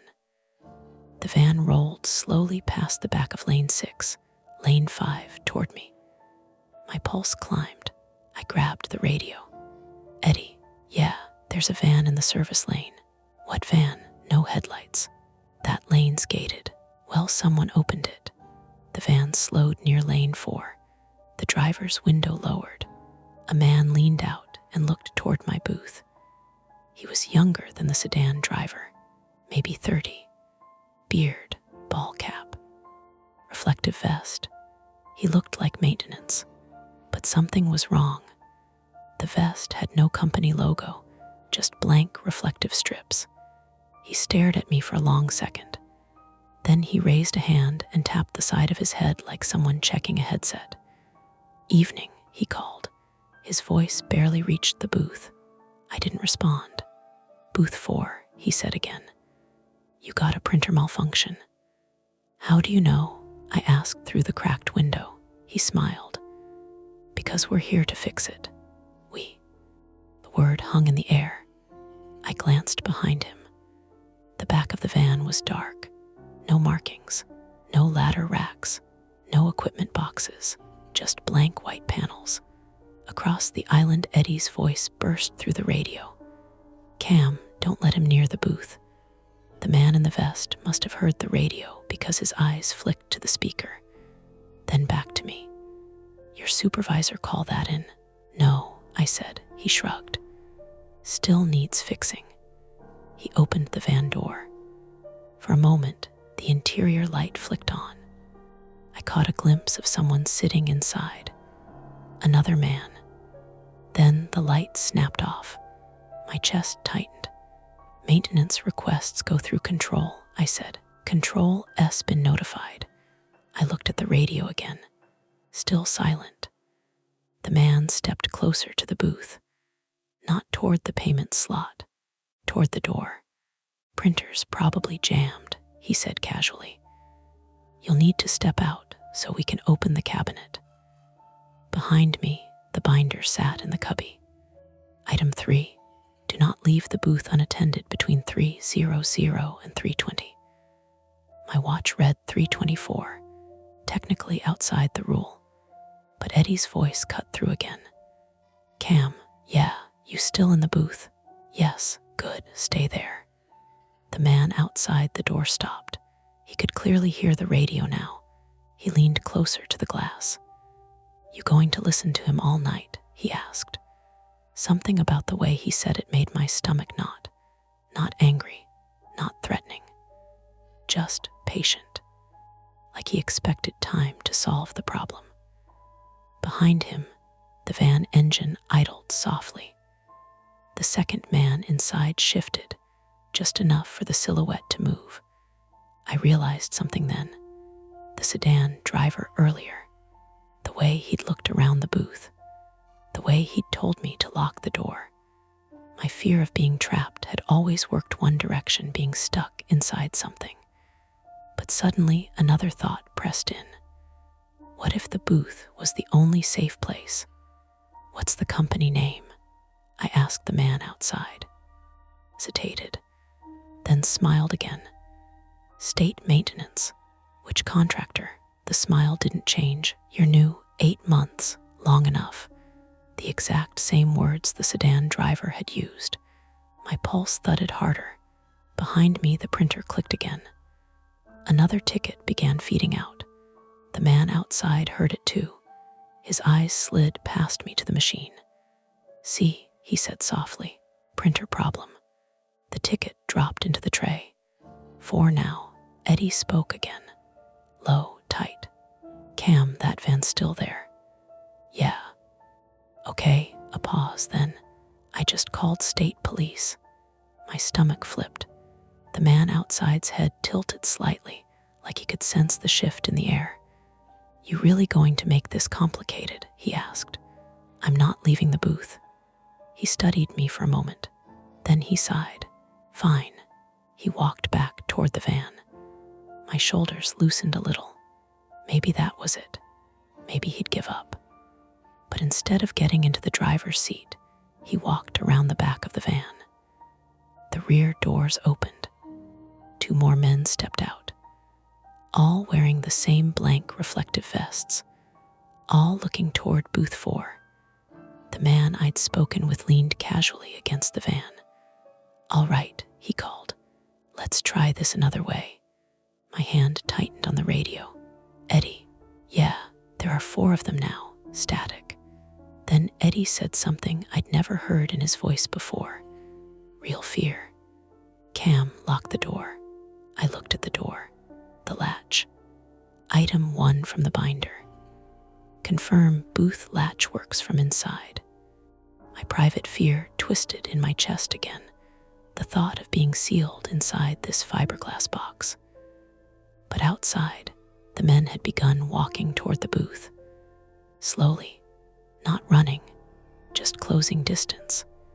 And somewhere in the mist behind them, far out on the bridge approach, I heard the faint wail of a police siren. The men heard it too. They stopped, looked at each other. Then one of them turned and walked directly toward the lane barrier, toward the toll machine. toward the stack of empty tickets. And before I could react, he reached down and pulled something from inside his jacket. Not a gun, a set of bolt cutters. He raised them toward the barrier arm control box, and the moment the metal jaws closed around the cable, the entire plaza went dark. Every light, every lane, the booth, all at once. Everything went black, not dim, not flickering. Black. The toll booth lights snapped off so fast it felt like the world had been unplugged. The buzzing overhead fixtures died mid-hum. The terminal screen winked out. Even the steady glow from the bridge lamps beyond the plaza disappeared. For half a second, the only light left was the pale rectangle of the toll printer's indicator lamp. And then that went too. I stood frozen in the sudden dark. Then the booth emergency light kicked on with a dull red glow, weak as a dying ember. Outside, shadows shifted. "Eddie," I said into the radio. Nothing. Only the soft hiss of a dead channel. My pulse hammered in my ears. The booth suddenly felt smaller, fiberglass walls close enough that I could almost feel them leaning inward. Across the plaza, shapes moved. The 4 men were still there. Their reflective vests caught the red emergency light and flashed like broken mirrors. One of them laughed softly. "Guess we hit the right cable." Another voice answered from near the barrier arm. "Backup generator'll kick." "Not if the control relay's cut." They spoke casually, like mechanics discussing a repair. Except they were standing in a dead toll plaza with bolt cutters. I swallowed and crouched beside the console. The cubby, flashlight, my fingers found it instantly. The metal cylinder felt solid in my grip. I clicked it on. A narrow white beam stabbed through the booth. The sudden light made me flinch. Outside, the men noticed immediately. "Light in the booth," one of them said. I shut it off again. Too late. Footsteps moved closer. My chest tightened. The booth door. I turned and checked the latch. Still locked. Good. Across the island, through the foggy dark, I saw a faint beam sweep across the pavement. Another flashlight. "Eddie." His voice came from somewhere near booth 3. "Cam, I'm here. You locked in?" "Yes." "Good." The beam of his flashlight swung wildly across the lanes, briefly catching the white van, the men near the barrier arm, and the darkened booths. One of the men shouted, "Hey," another voice answered, "Leave him." The beam moved again. Eddie's voice dropped to a tight whisper through the radio. "They cut the main power feed. Can we still raise the barriers?" "Not without the control box." "The one they're cutting?" "Yeah." I glanced toward lane 4. In the dim red emergency glow, I could just make out the barrier arm hanging halfway raised. One of the men crouched beside the control cabinet, working something with the bolt cutters. The others watched the plaza, watching me. My throat felt dry. "What do they want?" I asked. Eddie didn't answer right away. Then he said quietly, "Lane 4 is the only cash lane open tonight. So every vehicle that stops here pays. And every toll booth keeps a drop safe." The realization slid into place slowly. Money. Not huge amounts. Night shift traffic was light but steady. Eddie continued. "Normally, the drop safe gets emptied at shift change. And tonight, supervisor called out sick. The pieces stacked neatly. Dark plaza, isolated booth, cash safe." "You think they planned this?" I asked. "Yes." "And the tickets?" Silence. "I don't know," Eddie said finally. Outside, metal clanged again. The man at the barrier cabinet stood up. "Cables cut. Generator won't reconnect without the relay." Another voice answered, "Good enough." Then the first man pointed toward my booth. "Now we deal with the operator." My stomach tightened. "Eddie," I whispered, "I see them." The men started walking again. Slow, careful. 2 moving toward the booth door. 2 staying near the van. My mind raced. Call the police again. I tried. Cell signal's garbage out here. Great. The men reached the concrete divider beside lane 4. One of them tapped on the glass. 3 slow knocks. Tock, tock, tock. I stayed still.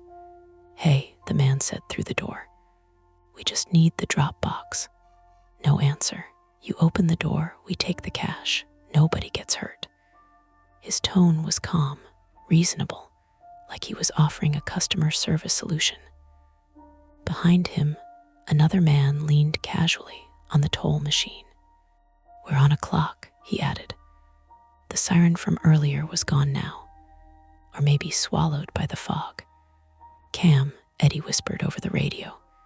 "Yeah, don't open it. Wasn't planning to." "Good." He hesitated. "Then, the safe's bolted under your console." "I know. They can't get it without tools. They have bolt cutters. Wrong kind." I exhaled slowly. That was good news. For about 10 seconds. Then one of the men walked back to the van. He opened the side door, reached inside, pulled something out. A compact sledgehammer. My stomach dropped. "Eddie," I said, "I see it."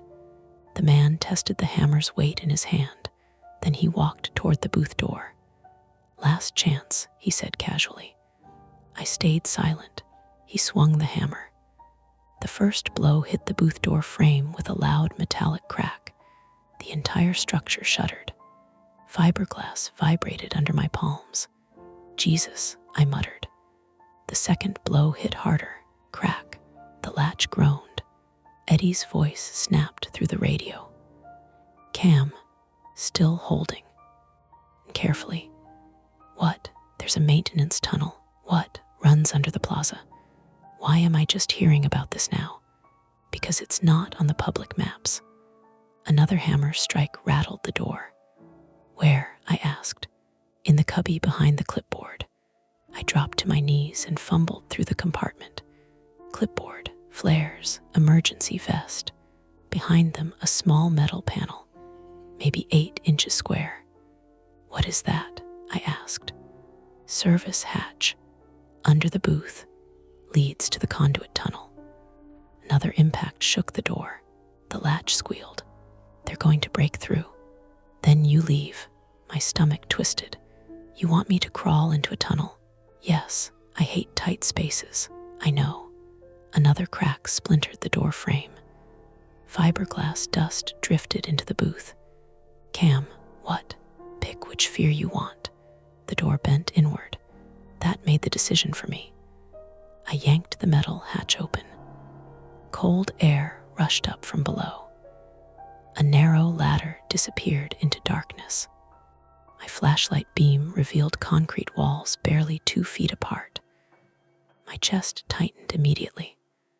Claustrophobia pressed down like a physical weight. "I can't," I whispered. "Cam, they'll hear me. They already hear the door breaking." Another hammer blow. The latch screamed. "Police might be minutes away," Eddie said, "but the door won't last seconds." He was right. My hands trembled as I grabbed the flashlight and lowered 1 foot onto the ladder. The tunnel smelled like wet cement and old wires. I climbed down. Each rung scraped against the metal rails with a hollow clang. Behind me, the door exploded inward. Wood and fiberglass cracked apart with a thunderous snap. Voices shouted, "He's gone. Check the back." Flashlight beams slashed across the booth interior. I pulled the hatch closed above me. Darkness swallowed the ladder. For a moment, I crouched in the tunnel, breathing hard. The walls were so close my shoulders brushed both sides. My chest felt tight. Air thin. Focus. Just focus. "Eddie," I whispered into the radio. "Yeah, I'm in the tunnel." "Good. Where does it go?" "Runs the length of the plaza. Comes up behind the maintenance building." which is where the van came from. Right, not comforting. I started crawling.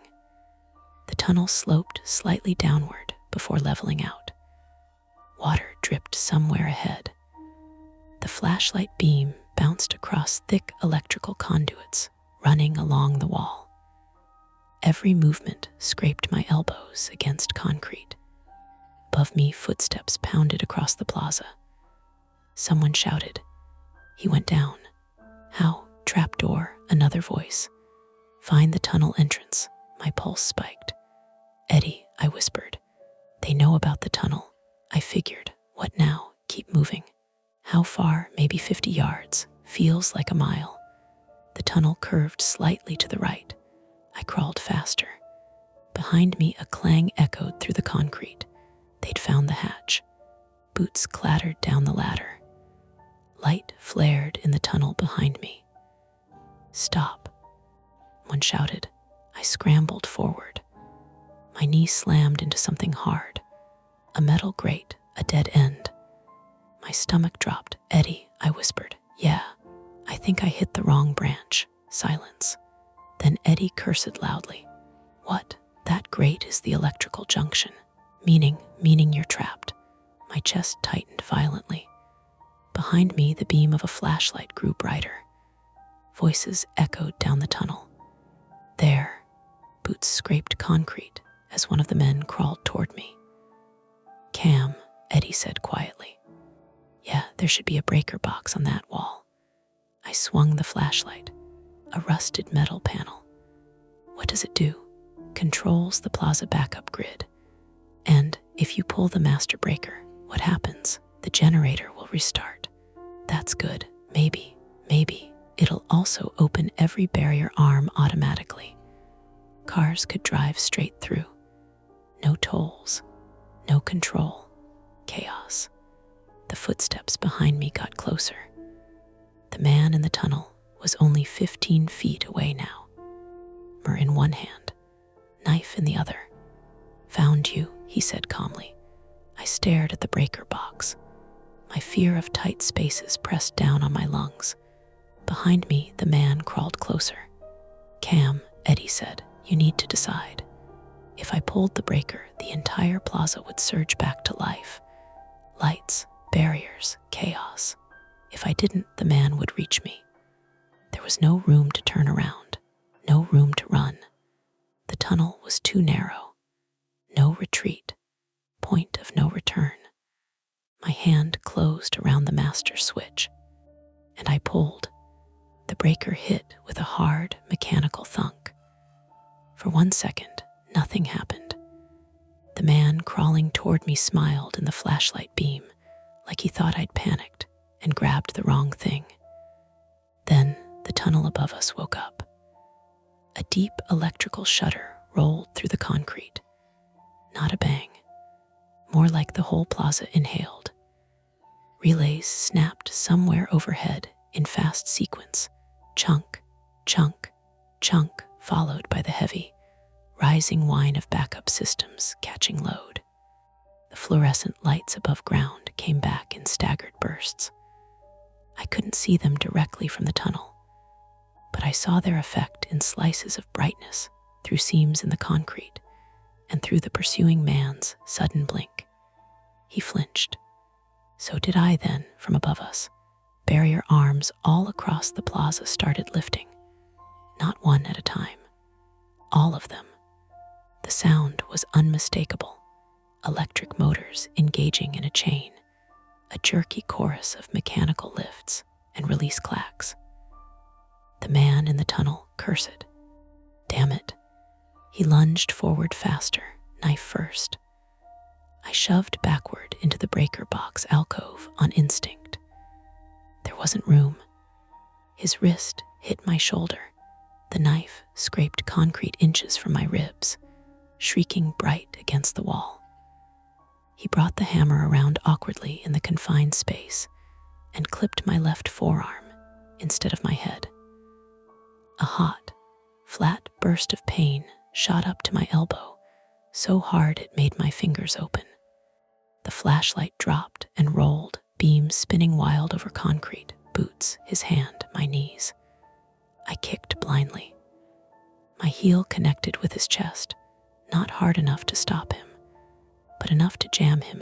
the low ceiling. He swore again. I grabbed the breaker box door and slammed it at his face. The thin metal edge caught his glasses and cheek with a dull crack.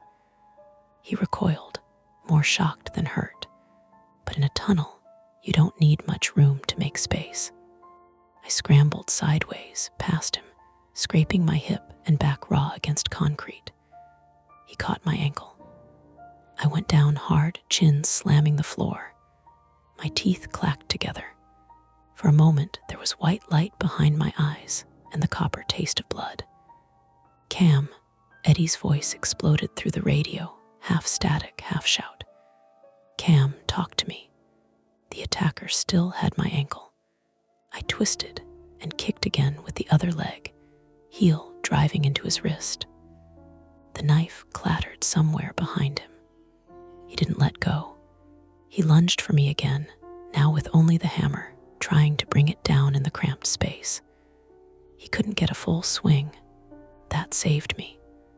The hammer hit the floor beside my hand, bouncing sparks off concrete. I snatched up the flashlight, not even thinking, and jammed the metal end straight into his throat. It wasn't graceful. It wasn't heroic. It was ugly and desperate. He gagged and let go of my ankle, clutching his neck. I crawled over him, boot sliding on the dropped knife, shoulder smashing into the wall. Then I was past him and moving, half crawling, half dragging myself back the way I came. Behind me, he wheezed and shouted, "He's coming back. Cut him off." Above ground, the plaza had turned into a different world. I could hear engines now, horns, the confused acceleration of cars hitting raised barriers and driving through lanes that should have been controlled. A truck laid on its air horn somewhere near the western approach, long and furious. Another set of tires squealed. Not a crash yet, but close enough that I heard Eddie swear over the radio. "Jesus Christ, lane 2, lane 2. I crawled faster. My left forearm had started to go weak. Every time it brushed the floor, pain flashed bright and sickening from wrist to elbow. Probably not broken clean through, but badly hit. My chest felt tight from panic and the tunnel air and the pure animal memory of how little room there was. Every few feet, the walls seemed to draw in again. I kept expecting a hand on my ankle. The tunnel bent left and rose toward the ladder under my booth. That was when I heard voices ahead of me, not behind, ahead. They'd found another entrance. I killed the flashlight instinctively and froze in the dark, breathing through my nose. Footsteps echoed from the ladder shaft near the booth hatch. One of the other men was coming down. For half a second, I genuinely didn't know what to do. The tunnel was a line. No side corridor. No room to hide except the shallow recesses where cables joined. One man behind me, one ahead. Trapped. The word landed in my chest like a physical thing. I shut my eyes and saw the booth door bending inward again. Saw the lane outside with nowhere to go. Saw every elevator and stuck traffic jam and locked room I had ever talked myself through by pretending I could leave whenever I wanted. The lie peeled away all at once. You can't go back, I thought, so stop thinking about back. I opened my eyes. There was a maintenance recess to my right, barely deep enough for a crouched body, filled with bundled conduit and a rusted junction pipe. I flattened myself into it, turned off the radio volume, and held my breath until my lungs burned. Light appeared first, thin flashlight beams sweeping low. Then boots. The second man came down the tunnel in a crouch, muttering to someone above him. "Yeah, I got the shaft. He can't go far." He moved past me, so close I could smell wet nylon and stale coffee on him. blank reflective vest, work pants, a black knit cap pulled low. He kept his flashlight trained ahead, looking for movement in the direction of the breaker box, expecting me to be still trapped at the dead end.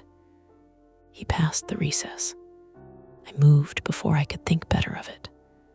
I hooked my good arm around his neck from behind and yanked backward. He slammed into the conduits, flashlight flying from his hand. We both went down in a mess of elbows and boots.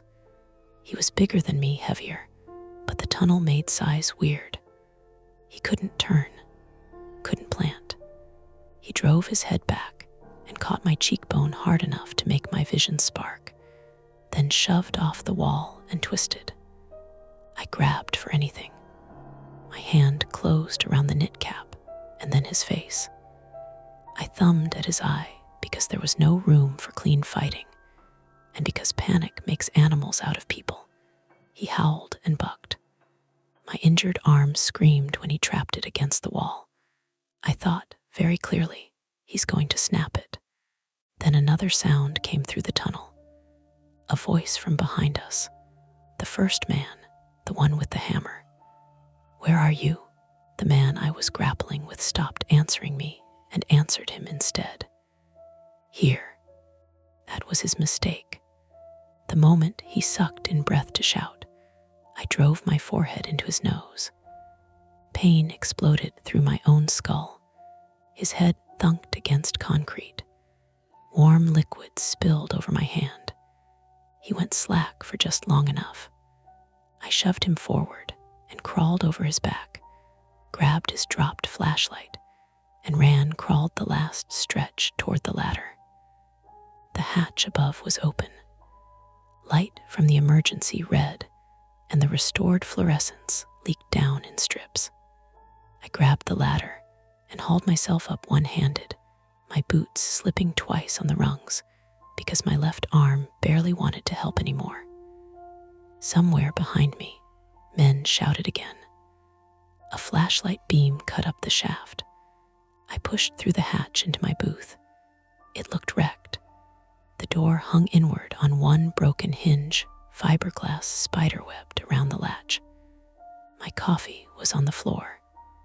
Receipts and damp tickets scattered across the console. The terminal had rebooted, but was throwing error screens. The little black binder lay open on the counter, sleeves bent, pages half pulled loose. And outside, the plaza was chaos. Not total chaos. The sort that happens when systems fail and people try to improvise badly. With all barriers raised, drivers were choosing lanes on instinct. Some were accelerating through too fast. Others were braking in confusion because attendants were visible in some booths and absent in others. A box truck had stopped crooked across lane 2 and lane 3, horn blaring, while a compact sedan backed away from it at the wrong angle. The white van was still in the service lane behind booth 4, but now one of its rear doors was open wide. I looked across the island for Eddie. He was out of his booth. That alone felt wrong, like seeing a statue walk. Eddie stood on the striped walkway between lane 3 and lane 4 in his yellow emergency vest now, waving a red flare in one hand and his flashlight in the other, trying to force oncoming drivers to merge left and slow down before they hit the box truck choke point. His thermos had fallen somewhere. His radio cord trailed from his belt. Even from a distance, I could see he was limping more than usual. And one of the men from the van was moving toward him from behind the toll machinery. Not running. "Quick, low, Eddie," I shouted. My voice got eaten by engine noise. I grabbed the booth radio, thumbed transmit. "Eddie, behind you," this time he heard. He turned just as the man reached him. The man didn't have the hammer. He had something shorter, a pry bar maybe. Eddie swung the flare first, It caught the man across the shoulder and burst bright sparks. The man stumbled but didn't go down. Eddie hit him again, wild, old man hard. Then the attacker drove into him with both hands. They slammed together against the side rail of lane 4. For a second, I thought Eddie would hold him there. He had that heavy, rooted weight. Then his bad leg folded, and both of them went down hard onto the wet concrete island. I was out of the booth before I had really decided to be. That broke one of the rules, maybe 3 of them. Cold air hit my face. Open space should have helped. Instead, it made everything feel too exposed, too wide. Floodlights glared off damp pavement. Drivers stared from windshields. Horns rose and fell. Behind me, from the tunnel shaft, I heard the metallic clang of someone hitting the ladder. No time. I ran toward Eddie. The first thing I saw clearly was blood. Not a pool, a stripe, bright on the side of his forehead where he'd hit the rail going down. He still had the flare, though, clutched in one hand like he planned to die with it lit. The attacker was on top of him, trying to wrench it away while also reaching for Eddie's belt radio. I hit the attacker's shoulder first. We all slid on wet pavement. My knees slammed concrete and opened immediately. The man rolled and punched me in the side of the jaw. My head snapped. Something crunched in my mouth, maybe cheek against tooth, maybe worse. He came up fast, faster than I expected, and for a terrible second, I understood how tired I really was, how badly my arm hurt, how adrenaline was all that had me moving at all. He swung the pry bar. I brought up my left arm by reflex. The impact dropped me to one knee. Pain shot white hot through the forearm. I screamed then, an ugly involuntary sound, and the pry bar slipped from his hand because Eddie, from the ground, had hooked one thick arm around the man's ankle and yanked. The attacker crashed backward. The lit flare skittered across the wet concrete and spun under the side of the white van. Everybody saw it at once.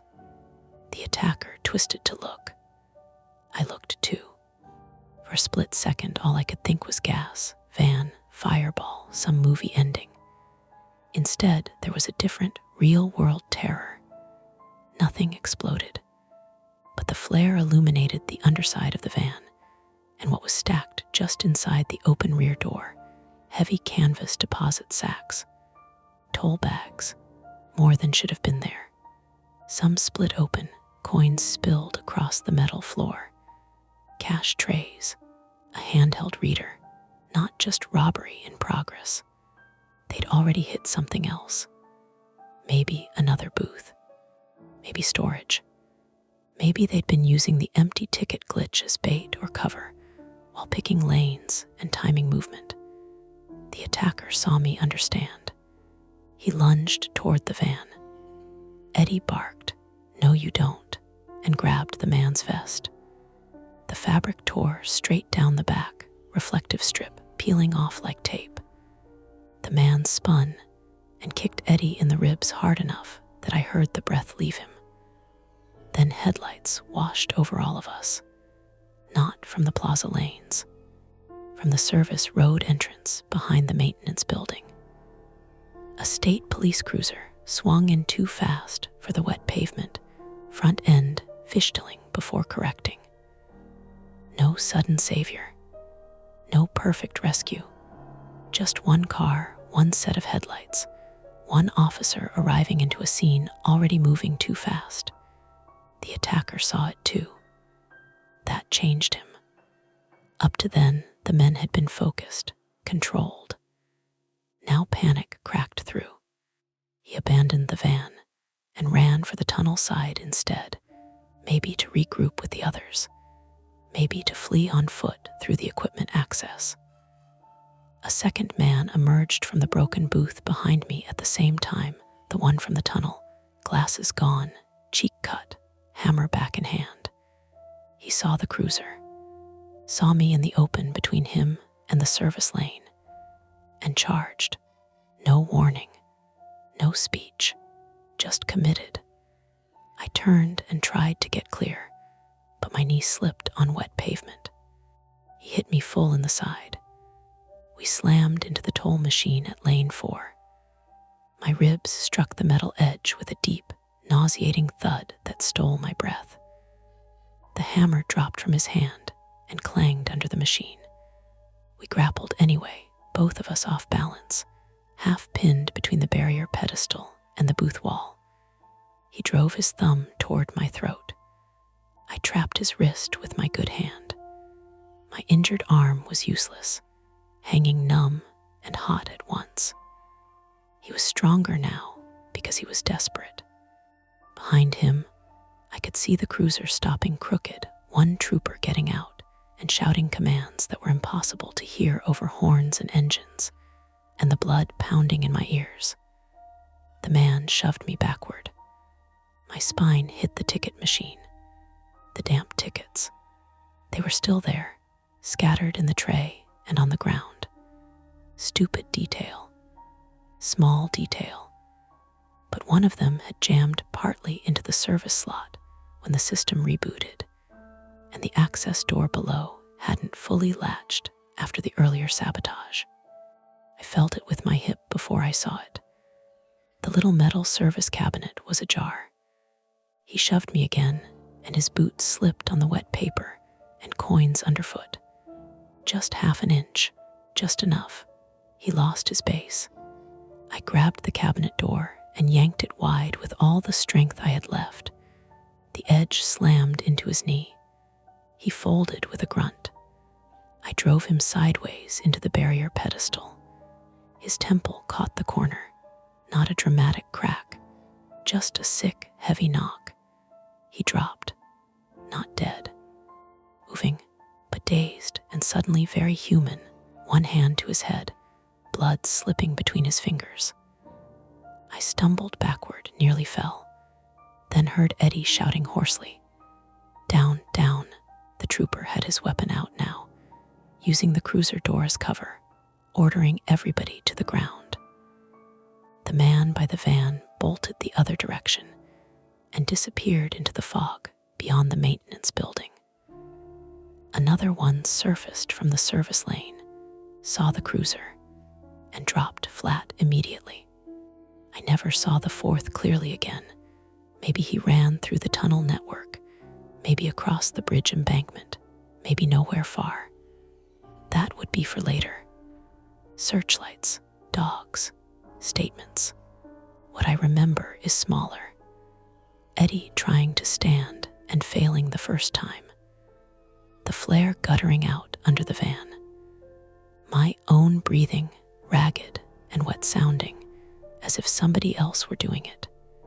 Trooper moving in low and fast, cuffing the man I'd knocked down while keeping one eye on the van, and one on the dark openings between booths.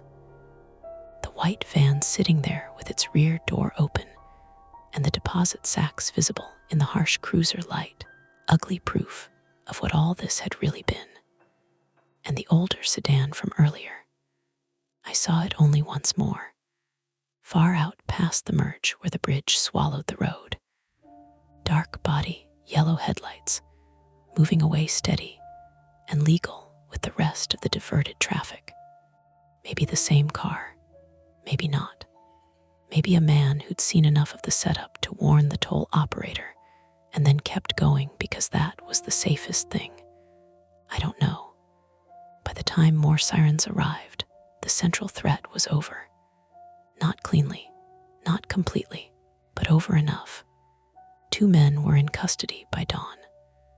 One was in an ambulance with a throat injury and a possible concussion from the tunnel, and whatever came after. Eddie had cracked ribs and needed stitches at his hairline. My left forearm was fractured, not shattered, but bad enough for a cast. 2 ribs bruised, maybe 1 chipped. Knees skinned raw, jaw swollen, tunnel dust in my lungs. The kind of damage that doesn't look impressive in photographs, but introduces itself every time you breathe, lift, turn, or try to sleep. The booth was unusable. Lane 4 stayed closed with police tape snapping in the morning wind. And the binder, when I finally saw it again later in an evidence photo, was open to the first page. At item 6, log any ticket issued without visible vehicle contact. They asked me later whether the empty prints were part of the robbery, a sensor trick, a remote trigger, a test run. I told them I didn't know. That was the truth. Maybe the men had tampered with the lane to create confusion. Maybe the first damp ticket had come from a car rolling through the edge of the sensor field in the fog. Maybe the old sedan driver had seen them staging in the service road and understood enough to warn me without wanting involvement. Maybe 3s when it gets strange was just the kind of thing night workers say after enough close calls. All explainable, piece by piece. Still, months later, what stayed with me wasn't the hammer or the tunnel or even the moment the door broke. It was that tiny printer sound, that small mechanical cough in an empty lane.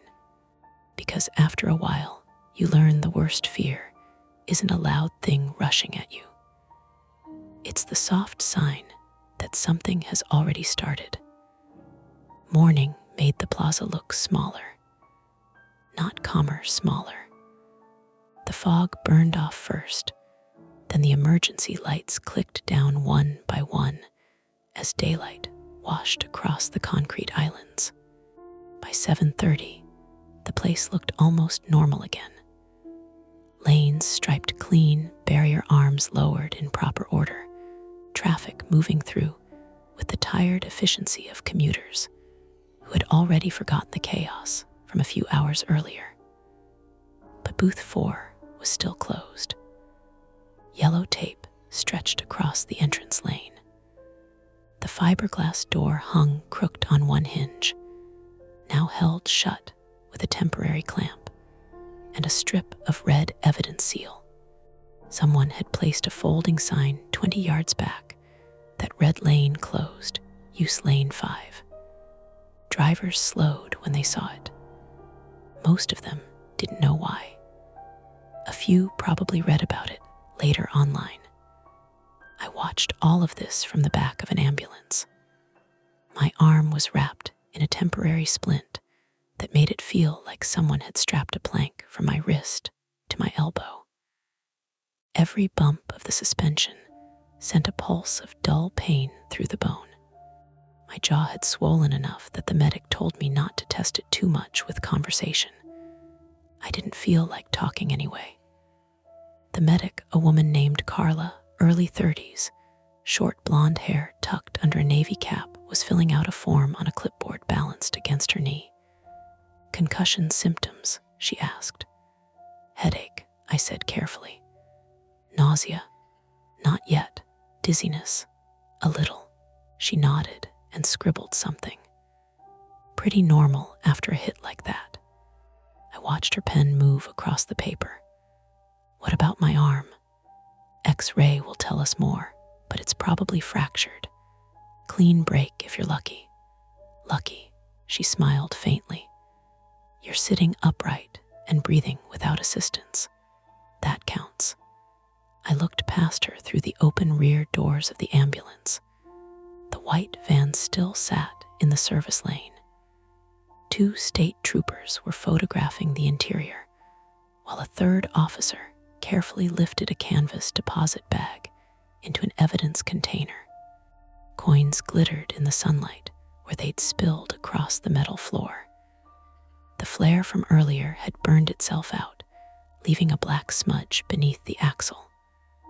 Another officer walked toward booth 4 carrying the thin black binder in a plastic bag. The 3 a.m. rulebook. Carla followed my gaze. That yours? Sort of. What is it? Notes. She looked back at the plaza. Looks like somebody took them seriously.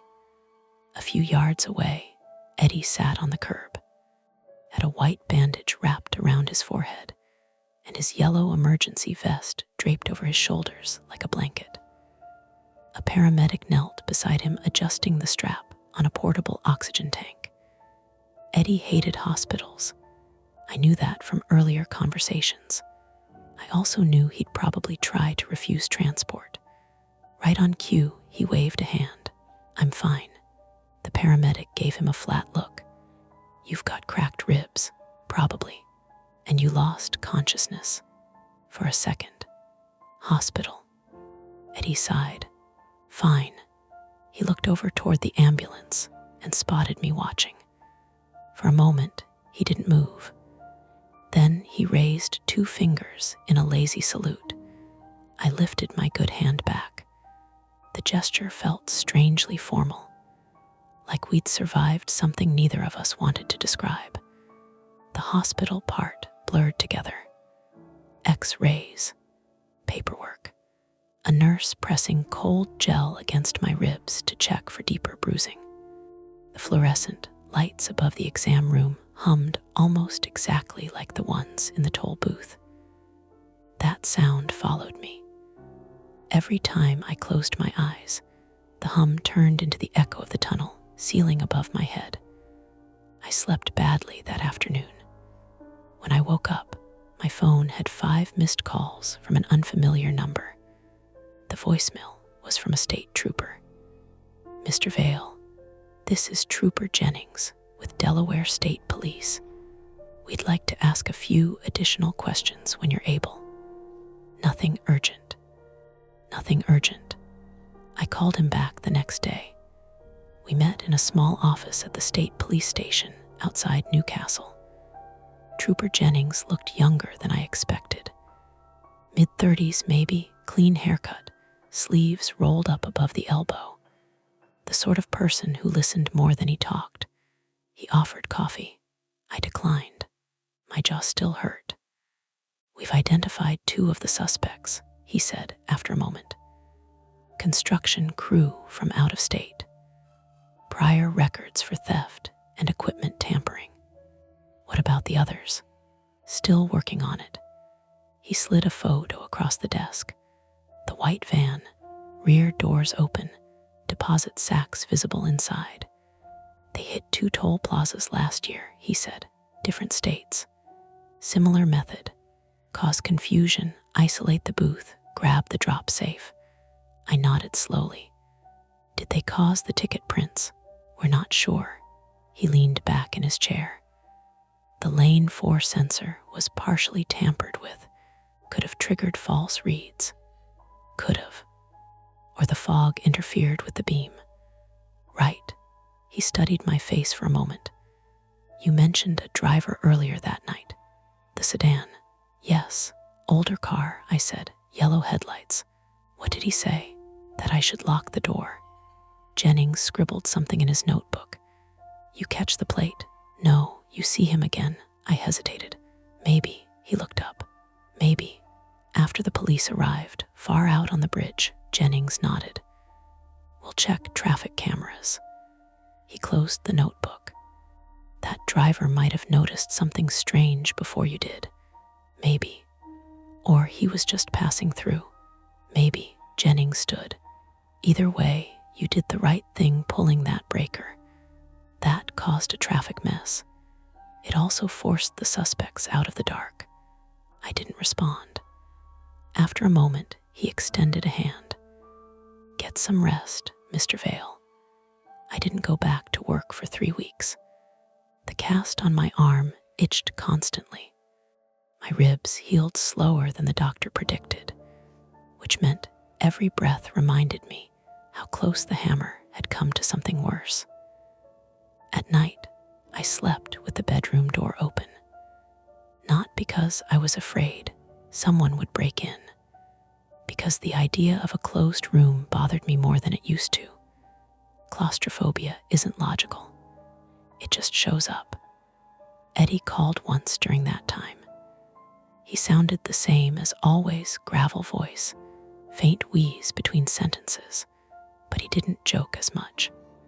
"They're replacing booth 4, he said, completely. New door, new sensors, new wiring. What about the tunnel hatch? Still there?" A pause. "You coming back?" I looked at the cast on my arm. "I don't know. Fair." Another pause. 3 a.m.'s quieter now. I almost laughed. Yeah. I did go back eventually. Not to the same booth. They assigned me to lane 5 while repairs finished. First night back, I arrived early. The plaza smelled exactly the same as before. Diesel, damp concrete, faint coffee. Traffic flowed normally. Drivers paid. Receipts printed. Barriers lifted. Ordinary things. Eddie worked the island again. The bandage was gone from his forehead, but a thin pink scar crossed the hairline above his temple. He saw me watching it. "Chicks dig scars," he said. "Sure. You ready?" "I think so." He nodded once. "Good." The shift passed slowly. Midnight. 1 a.m. 2. The hours moved the way they always did, stretching longer the quieter the road became. At 2:55, Eddie crossed the walkway and handed me the binder. "New copy," he said. The cover looked fresh, plastic unbent, but the label was the same. 3 a.m. shift. "You want it?" he asked. I flipped it open. The pages had been retyped, clean, official looking now. But the rules were the same. Confirm booth latch. Keep window below 4 inches. Log empty ticket prints. Wake control if lane 4 prints more than once. I closed it. "You keeping it?" Eddie shrugged. "Night shift always does." He walked back toward his booth. At exactly 3 in the morning, the traffic thinned to almost nothing. Fog rolled in from the river. The plaza lights softened into halos again. The hum of the fluorescent fixture above my head sounded exactly like the one in the hospital. I took a sip of coffee, watched the empty lanes, listened. 3:02. The printer in lane 4 made a small mechanical cough. I turned before I meant to. Lane 4 sat empty under the sodium lights. No headlights, no car, just the ticket feeding slowly out of the machine. I stared at it for a long time. Then I reached for the logbook. The shadows fade for now, but the stories never end. Don't forget to hit like, subscribe to Mia Horror Stories, and join our community of horror lovers. If you're hungry for more, check out the next video. Just remember, the scariest part is often the one you don't see coming. Hey everyone, this is Mia Horror Stories, and the title of today's horror story is I was hired to clean an old theater, but the instructions must be followed to the letter. For your comfort, the screen will stay black throughout the video, so you can relax without strain and just focus on the story. Make sure you stick around until the end. Sometimes the last few moments are the ones that stay with you the longest. The first thing I noticed was the sound. Not a scream, not footsteps, nothing dramatic like that. Just the slow, uneven flap of something loose in the dark above me, like a curtain edge caught by a vent that shouldn't have been running. It kept going for 3 beats, then stopped. Then 1 beat later, it did it again. I was standing in the center aisle of the old Marlowe Theater with a mop in one hand and my phone flashlight in the other, staring up at a ceiling I couldn't really see. The beam only reached so far. Dust moved through it in lazy, silver threads. The seats on either side of me rose in red rows, most of them shadowed, their velvet gone shiny with age. The place smelled like wet plaster, old wood, and that sweet stale odor fabric gets when it has spent decades absorbing perfume, cigarette smoke, rain, and people. The flapping stopped. Then, from From somewhere backstage, I heard a metallic clink. Small, sharp, like somebody setting down a tool. I lowered the mop head slowly and listened. Nothing. The theater settled around me with its own little body noises, the faint ping in old pipes, the soft rattle of an air grate, the tiny dry ticking sound dust makes when it lands on hot bulbs. I told myself that was all it was. Old building, night shift, weird acoustics. Still, I said it out loud. Hello. My voice flew farther than I meant it to, bounced off the balcony, and came back thin and embarrassed. No answer. I stood there another few seconds with my shoulders tightened up around my ears, then let out a breath through my nose. This was exactly why I hated working alone in places with history. Not because of ghosts. I don't believe in ghosts. I believe in homeless people finding ways into buildings. I believe in drunk college kids. I believe in men who think closed doors are a suggestion. That last category was the one I had real experience with. My name is Nora Keene. I'm 28. And by the time I took the theater job, I had spent 6 years cleaning buildings other people liked to romanticize. Breweries in converted mills, boutique hotels in former banks, historic spaces with decorative mold and unreliable locks. I lived in Providence, Rhode Island, in a second-floor apartment above a dog groomer that smelled permanently like warm shampoo. I wasn't doing badly exactly, but I was always one car repair, one urgent care bill, one rent increase away from feeling my throat close up. So when my boss told me the Marlowe needed a temporary nighttime cleaner for 10 days, good money, cash bonus if I finished the deep clean checklist before reopening, I said yes before he finished the sentence. I should have asked more questions. Instead, I went back to work. I propped the flashlight between my shoulder and cheek and pushed the mop down the aisle. The bucket wheels squeaked behind me. Every now and then one of them hit a crack in the floor tile and gave a hard plastic thunk that sounded too much like a step. I kept glancing back anyway. The Marlowe sat on the edge of downtown Pawtucket, a few blocks off Main Street, in a stretch where old brick factories had become studios, offices, and businesses with hand-painted window signs.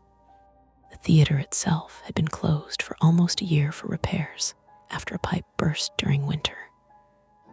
A local nonprofit had bought it, patched the roof, redone part of the wiring, and decided they could save money by hiring outside cleaners for the final push instead of bringing in a restoration crew, which to me translated as they had champagne taste, plumbing damage budget.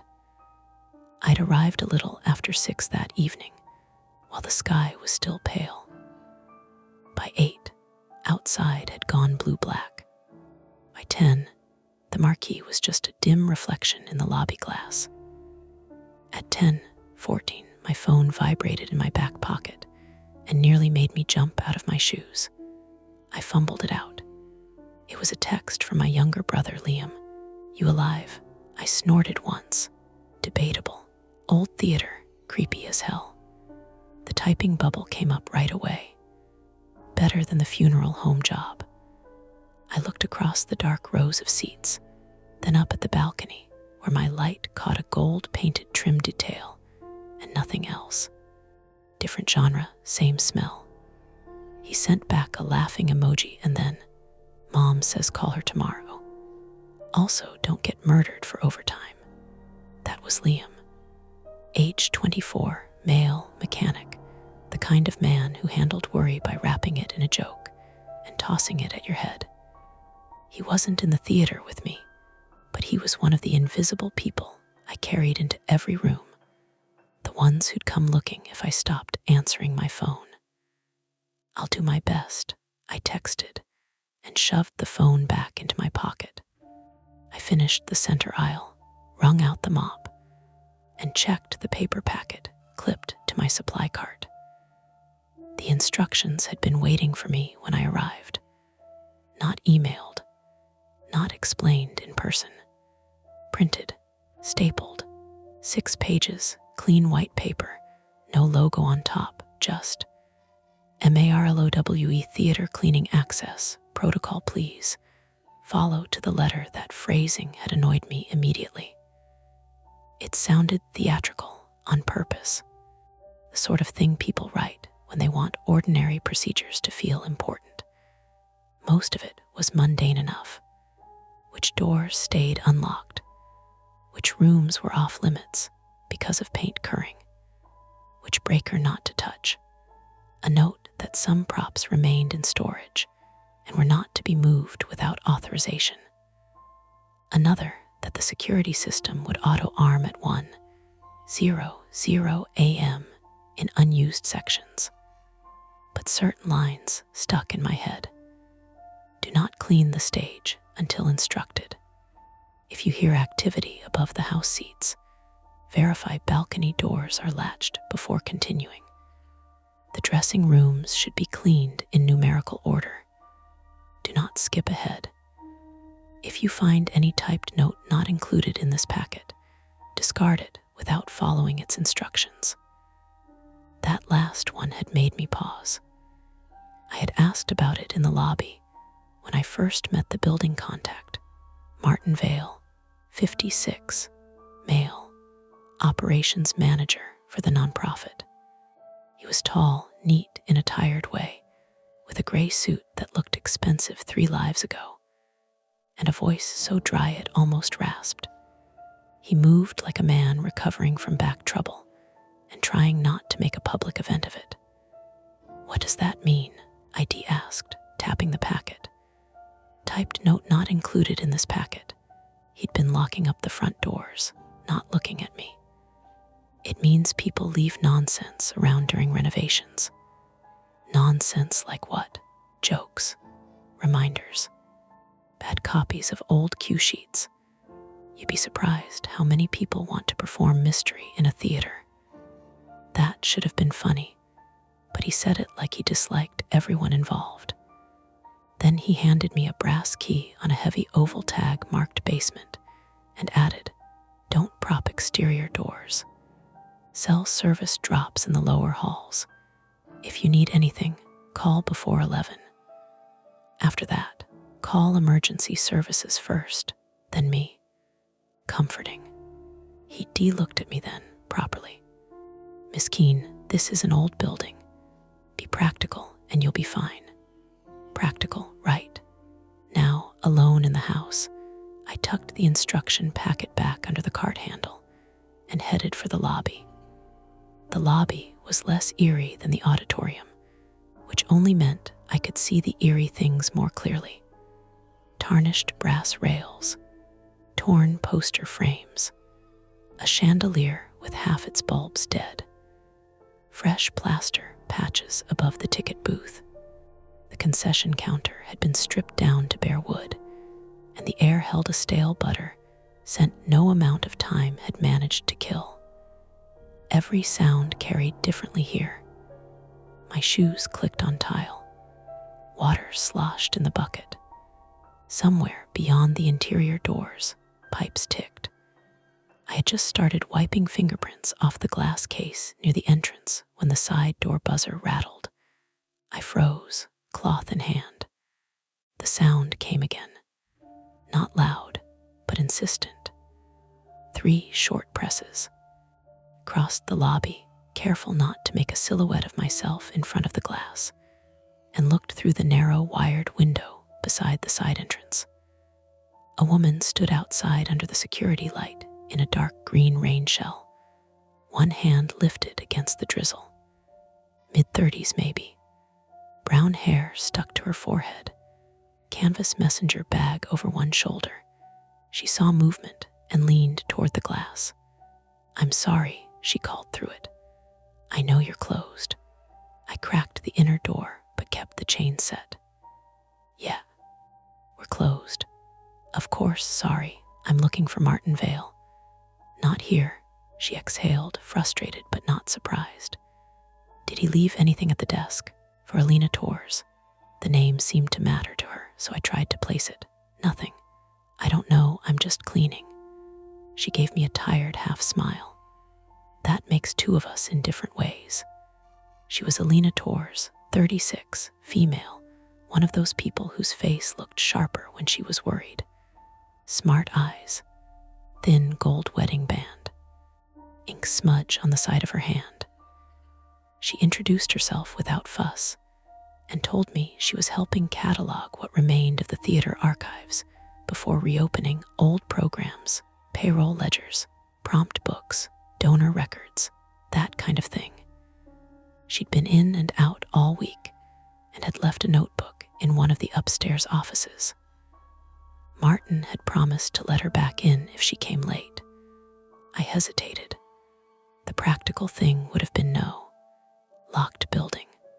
I didn't know her. But she said Martin's name too easily, and there was a laminated ID badge clipped inside her jacket pocket from the local arts council. Also, I was tired of hearing my own footsteps. I shut the door long enough to unhook the chain, then let her in. 5 minutes, I said. "Bless you." Rain came in with her, cold and mineral. She stamped her boots on the mat and pushed damp hair behind one ear. "I know this looks bad. It looks like my problem if you steal a chandelier." She laughed once. "Too heavy for my bag." That should have been the end of it.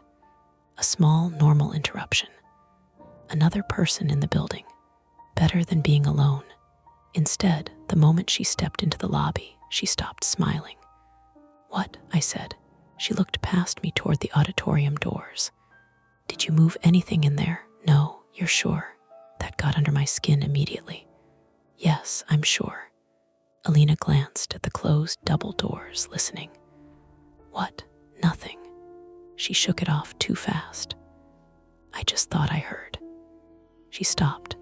"Never mind. It's an old building." There it was again. The line everyone uses when they want to be reasonable. I let her pass, but I watched her as she crossed to the main staircase. She moved like she knew the layout already. No hesitation at the turn. No peeking into dark rooms. On the landing, she looked back down at me. "Did Martin give you a rules packet?" I almost laughed. "Is that a theater-wide obsession?" Her expression didn't change. "Did he?" "Yeah. And you're following it." "As much as my wild criminal heart allows." Still nothing. "Good." Then she went upstairs. I stood at the bottom of the stairs for a moment longer than necessary, looking up into the dim.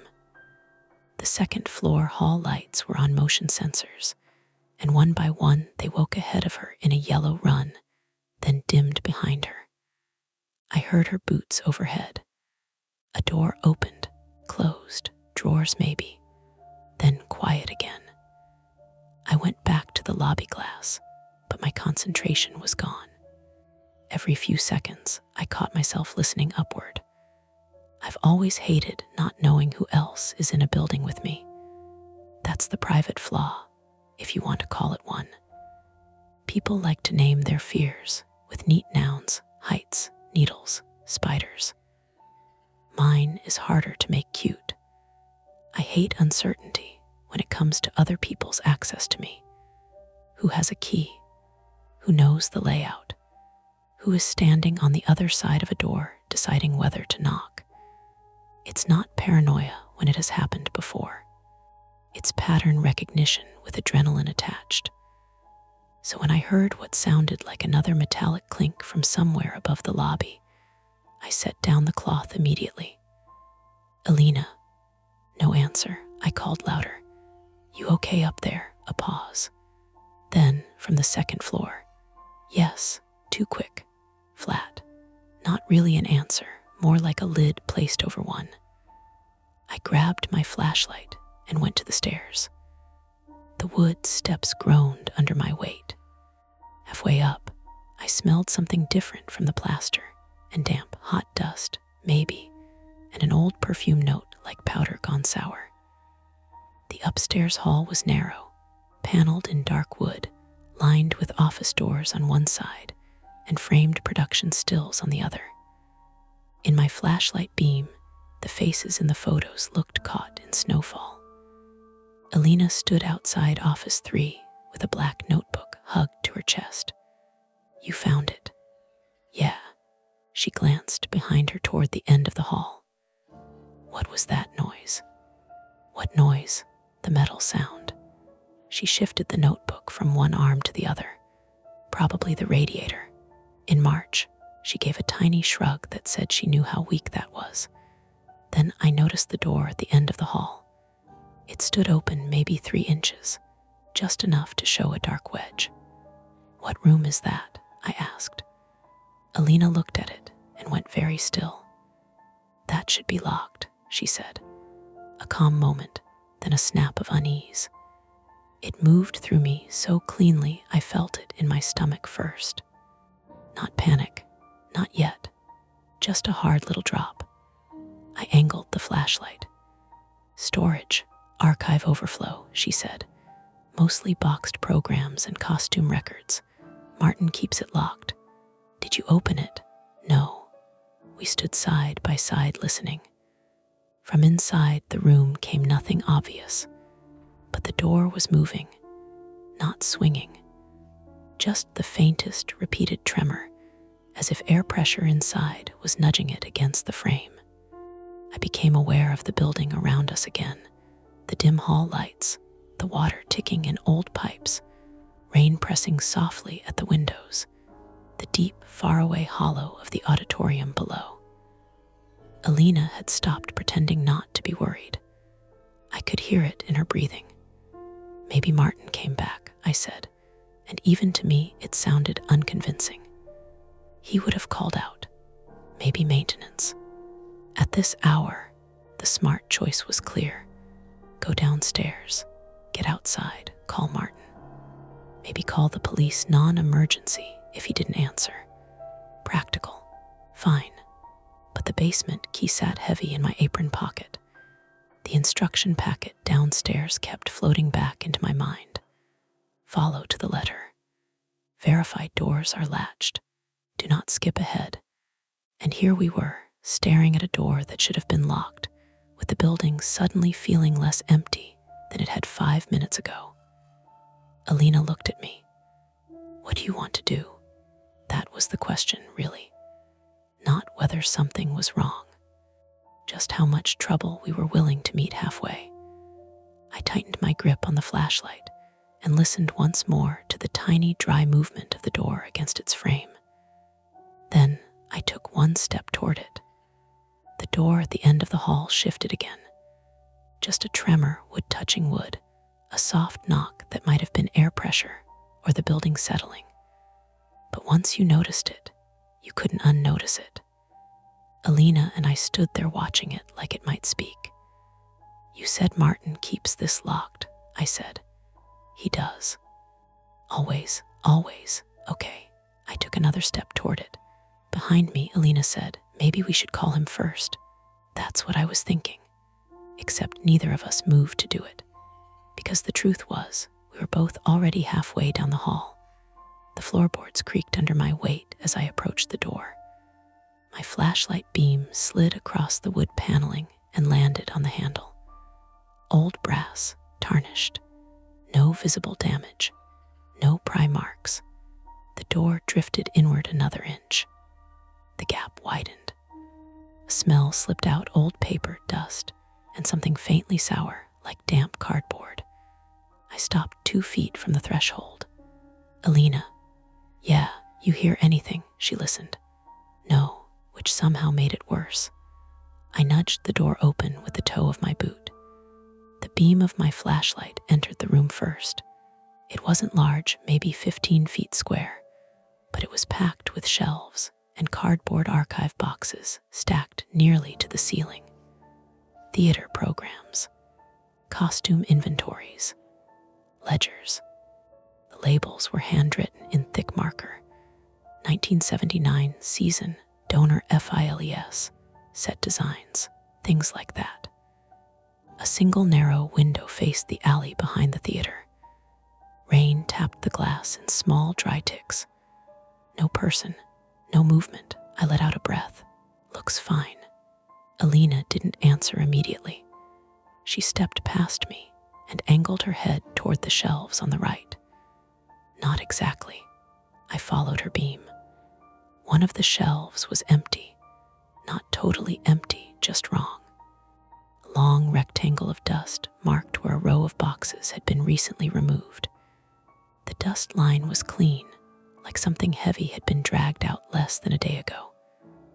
Were those yours? I asked. No, you sure? Yes, she crouched and ran a finger through the dust line. These are production archives. They should be sealed until we catalog them. How many boxes? 5, maybe 6. I scanned the room again. Nothing on the floor. Nothing shoved aside, which meant someone had carried them out. The building creaked. A pipe pinged somewhere deep in the walls. Alina stood slowly. That's not good. You think someone stole them. I think someone moved them. That's the same thing. She shook her head. No, if someone wanted to steal old theater programs, they'd take 1 box, maybe 2, not a specific row. You're assuming it's specific. Her mouth tightened. I cataloged this room 2 days ago. That row was full. I looked back toward the hall. You want to tell Martin? Yes. Great. We both reached for our phones at the same time. Mine showed 2 bars of signal. Alina frowned at hers. No service. Try by the window. She did. Nothing. Okay, I said. Lobby has better reception. We stepped out of the archive room and I pushed the door shut again. The latch clicked softly. The hallway lights hummed overhead. Half of them had dimmed since we came up, motion sensors. For a moment, we stood there without speaking. Then Alina said, quietly, Did you open any other rooms? No. Are you sure? Yes. She looked down the hall behind us. 3 doors stood closed. Office 1, Office 2, Office 3. But farther down, near the stairs to the balcony, another door stood slightly ajar. I felt the same little drop in my stomach. That one opened earlier. Alina shook her head slowly. No, I stared at it. That's weird. She gave a short laugh that wasn't really humor. That's one word for it. We walked toward the stairs instead. The building felt different now. Same smells, same lighting, but the quiet had changed shape. The sort of quiet that forms when you realize something has already happened. Halfway down the staircase, my phone buzzed again. Liam, everything still haunted. I typed back while walking. Possibly a thief now. He sent a skull emoji. If only it were that simple. At the bottom of the stairs, the lobby lights glowed soft and yellow. The rain outside had gotten heavier, streaking the glass doors. Alina paced while I dialed Martin. 1 ring, 2, 3, then voicemail. I hung up and tried again. Same result. Alina, yeah, you said he left earlier, about 7. So he might be asleep. She rubbed her temple. He's not the sleeping type. Great. She glanced toward the auditorium doors. You heard noises earlier in there, right? Yeah. What kind? Metal. Something flapping in the ceiling. She nodded slowly. That building has catwalk access above the stage. Okay. And storage up there. You think someone S in the building? I think someone might be. The words hung in the air. Outside, a car passed, headlights sweeping briefly across the lobby ceiling. Could be maintenance, I said. Martin would have told me. Could be security. Nonprofit theaters don't have overnight security. I considered that. Could be a squatter. Then, how did they get boxes from a locked archive room? We both looked back toward the stairs. Then Alina said something that made the whole situation worse. The alarm system arms unused zones at 1 a.m. Yeah, that was in the packet. If someone is inside when that happens, they'll trigger it. Yes, that's good, unless they know how to avoid it. The rain hammered harder against the glass now. I realized something. What time is it? She checked her phone. 10:47, 2 hours before the system arms. And if someone's moving things through the building, they have time. We both fell quiet again. My practical brain kicked in. Okay. Option 1, we leave and call Martin from outside. Yes. Option 2, we check the building. That's dangerous. So is leaving if someone's inside. Alina studied the floor tiles like they might give her the answer. I hate this, she muttered. Same. Then I remembered something. The packet said not to clean the stage yet. She looked up. What? Rule 3 or 4, something like that. Why? I don't know. Did Martin explain? No. She stared toward the auditorium doors again. You heard the noise from inside there. Yeah, and there's catwalk access above the stage. Yes, which could lead to the upper levels. And if someone removed archive boxes, she said slowly, they'd probably move them through backstage corridors, not the lobby, which meant the direction we hadn't checked yet, the stage.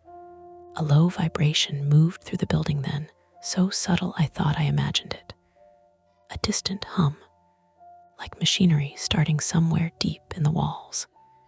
The chandelier flickered once. Lena looked up. That's not good. What? The lighting grid shouldn't be powering up. You sure? Yes. The hum grew slightly louder. Then, from the auditorium, came the same metallic sound I had heard earlier. Clink. This time followed by a scrape. Alina's voice dropped to a whisper. Someone's in there. I grabbed the flashlight tighter. My instinct screamed to walk outside, lock the doors, and let the police deal with it. But another thought pushed back. If someone was inside moving boxes, they might leave before anyone arrived. And if the boxes contained donor records, contracts, financial documents, it wouldn't be simple theft. It would be something else. Alina seemed to be thinking the same thing. If they're after archive material, she said, we need to know what. Why? Because if certain records disappear, the theater might never reopen. That sounded dramatic, but her tone was. It was practical, which made it scarier. From the auditorium came another scrape, the sound of something heavy sliding across wood. We both froze. The hum of the lighting grid deepened. Alina whispered, that's the stage winch. What does that mean? It moves scenery. Why would it turn on? It shouldn't. The implication hung there. Someone had powered it. Inside the theater, without permission, I swallowed. Okay, what? We check it. She stared at me. You're serious? Yeah, that's a terrible idea. Probably. But you're still going to do it. Yes. Alina let out a breath. Fine. We crossed the lobby together. The auditorium doors loomed ahead, tall, carved wood, heavy brass handles, polished by decades of hands. The smell hit us immediately when we opened them. Dust, velvet, and the faint hot scent of electrical equipment warming up. The theater stretched out before us again, darker than before. But now, the stage lights glowed faintly blue. Not fully on, just enough to show the outline of the curtains. The hum of machinery came from backstage, and something else. Footsteps, slow, measured, not ours. Alina whispered, they're still here. I nodded, my chest tightened.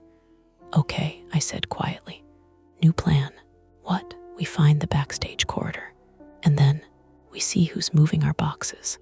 She hesitated, then nodded once. We started down the center aisle. Our footsteps sounded too loud in the empty theater. Halfway to the stage, the chandelier flickered again.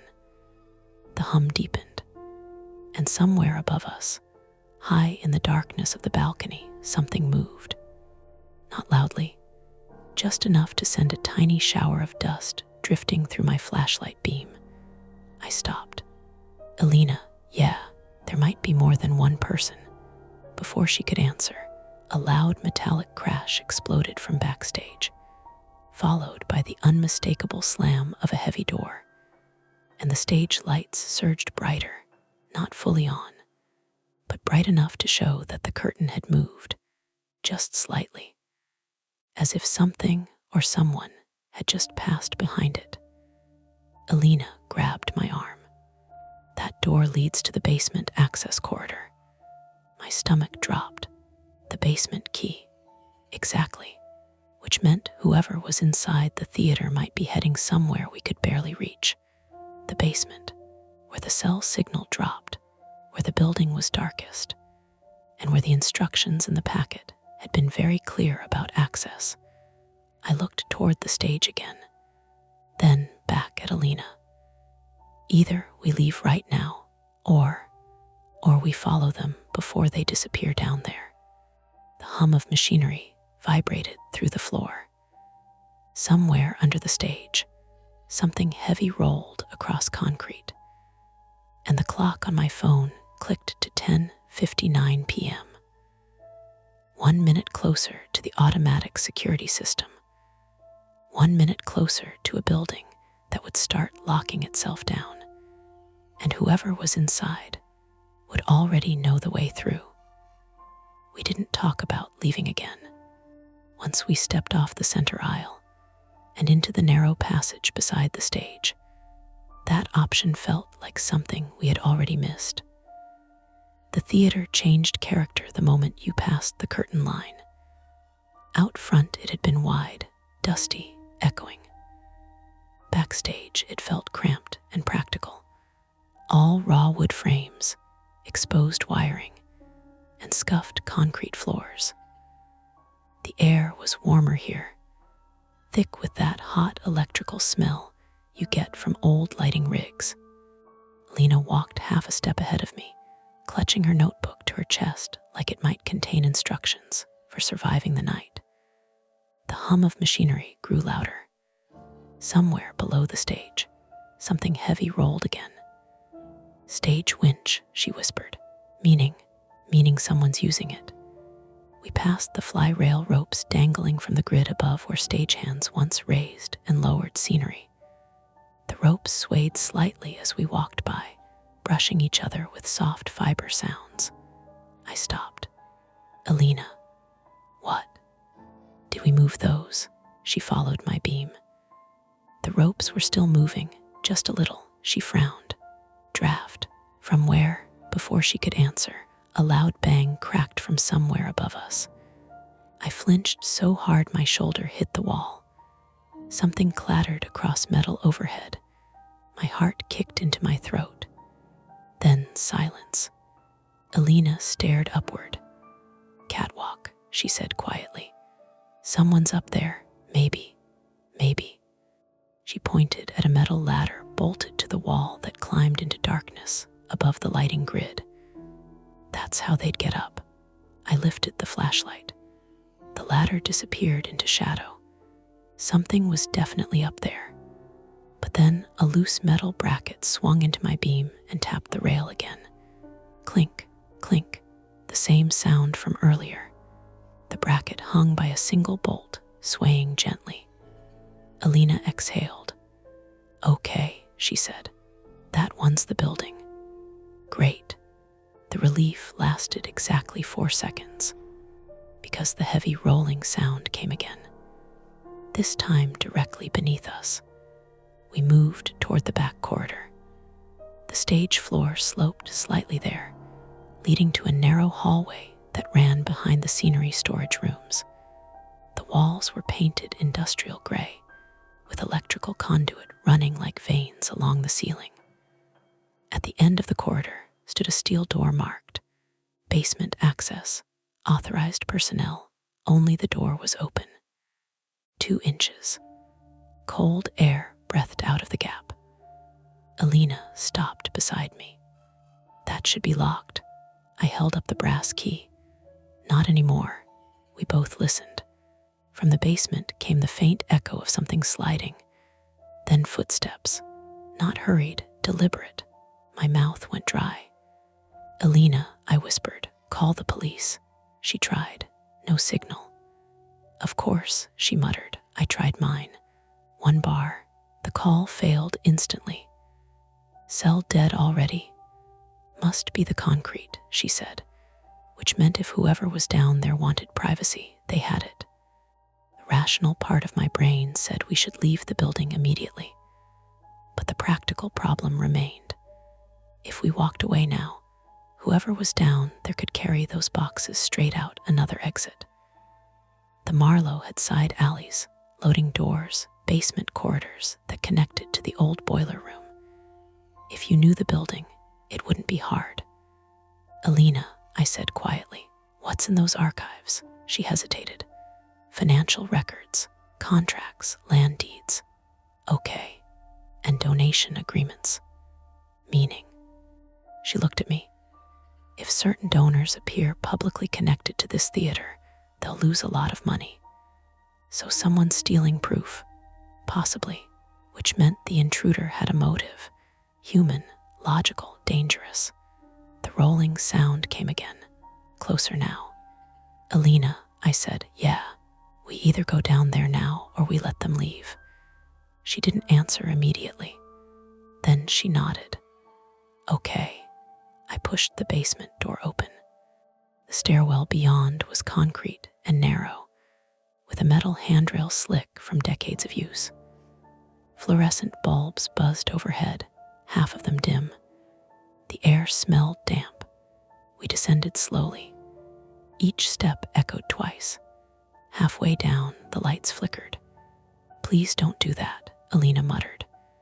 At the bottom of the stairs, the space opened into a low corridor that stretched left and right beneath the stage. The geography of the place finally made sense.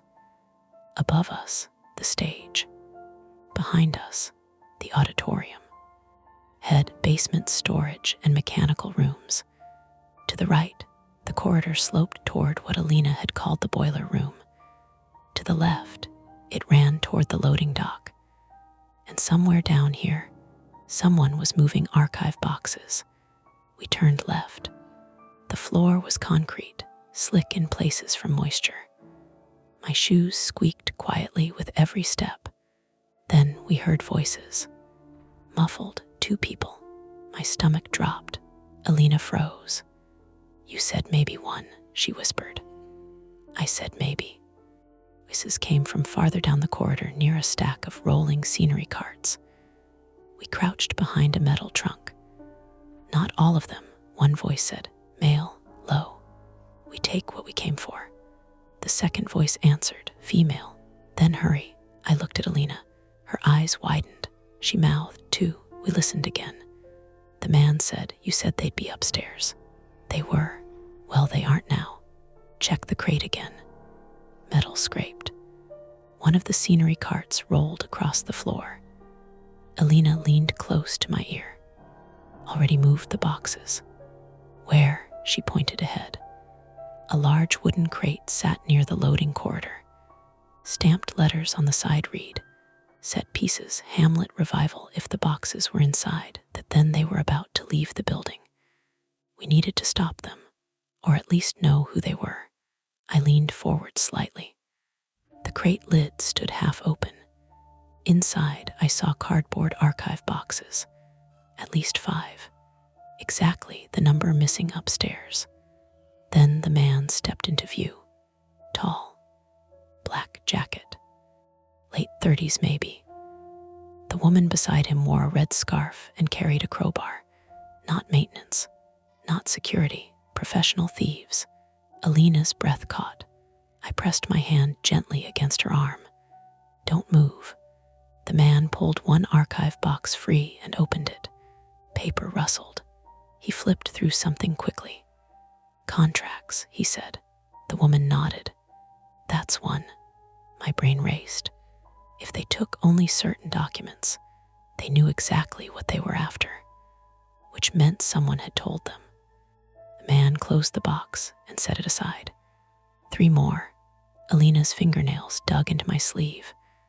"Those are donor ledgers," she whispered. "Important. They link people to illegal zoning deals." "Oh, so that's what this was." The woman suddenly stiffened. "Did you hear that?" My heart slammed. The man looked around. "Probably pipes." We stayed perfectly still for 10 seconds, 20. Then he shrugged and returned to the crate. I exhaled slowly. We had to do something. But 2 of them. Crowbar. Unknown exits. Then the misdirection happened. A thunderous crash exploded behind us. Alina gasped. I spun. A tall metal rack had toppled in the corridor we came from. Boxes scattered across the floor. My brain instantly filled in the worst possible explanation. Someone else was behind us. But the flashlight beam revealed the truth. A leaking pipe above the rack had soaked the cardboard support beneath it. The weight finally collapsed the shelf. Water dripped steadily from the ceiling. My pulse hammered. "Okay," I whispered to myself. "Not murderers. Yet." But the noise had done the real damage. Down the corridor, silence. Then footsteps. The thieves had heard it. "Someone's here," the woman said sharply. "Check it." The man grabbed the crowbar.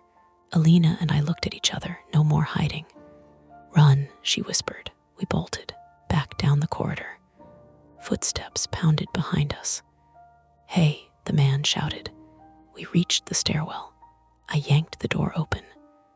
Then the lights went out. Total darkness. The security system. My phone screen lit automatically. 11:30 p.m. zone arming sequence initiated, Alina. Here, we scrambled up the stairs. Behind us, a door slammed. Then the heavy thud of the basement access door locking. I stopped halfway up. Wait, what? The system. The packet said unused zones locked down. I looked back down the stairs. The basement door was sealed shut. And somewhere below it, the thieves were trapped. Alina frowned. That's good. Except something else clicked in my mind. A detail from the instructions. Do not skip the dressing rooms. Clean them in order. Which meant the security zones were mapped to specific sections of the theater. I checked my phone again. Another message flashed. Next zone arming stage access corridor in 30 seconds. Alina, I said slowly. What if the stage corridor locks? Yes, we'll be trapped on this side of the theater. Her face went pale. How do you know? Because we didn't follow the cleaning order. The lights flickered back on upstairs, but the magnetic lock on the basement door clanged shut behind us. Below, the thieves started pounding on it. Above, another lock slammed somewhere in the building, and the stairwell door behind us clicked. Locked. Point of no return. The click behind us was small. That was the worst part. Not a dramatic slam. Not some cinematic sealing of our fate. Just a neat, final little tick from the stairwell door latch as the magnet engaged, and the theater decided, with total indifference, where we were allowed to be. Below us, the thieves kept hammering the basement door. 3 hard blows, a pause, then metal scraping metal. Crowbar. Alina looked down the stairs, then up at me. Can they get through that? I don't know. They might. Yeah. Another impact rang through the concrete shaft and vibrated into my shoes. Pulled the packet from my apron pocket with clumsy fingers. The pages were damp with sweat and rain residue, and whatever had sloshed onto me from the mop bucket earlier. I shoved my phone under my arm for light and flipped through the rules. The stairwell smelled like wet cement and hot dust. Somewhere overhead, another zone lock engaged with a solid industrial thunk. Alina leaned close enough that I could feel her breath on my wrist. Tell me there's something useful. Trying. The packet shook in my hand. Not from theatrics, from adrenaline. Dressing ROOMS must be CLEANED in numerical order. Do not enter catwalk access without house lights active. After 11:30 p.m., access between stage level and front of house may be restricted. Continue via performer corridor if necessary. I looked up. Performer corridor. Alina blinked. What? It says, if access between stage and front of house gets restricted, continue via performer corridor. Her face tightened as she mapped it. Dressing rooms. Yeah, there's a corridor behind them that loops under the balcony and comes out near the old green room. Can it get us to an exit? Maybe not an exit. Control room, possibly. Or the stage crossover. Below us, the basement door groaned. The thieves had stopped pounding and started working.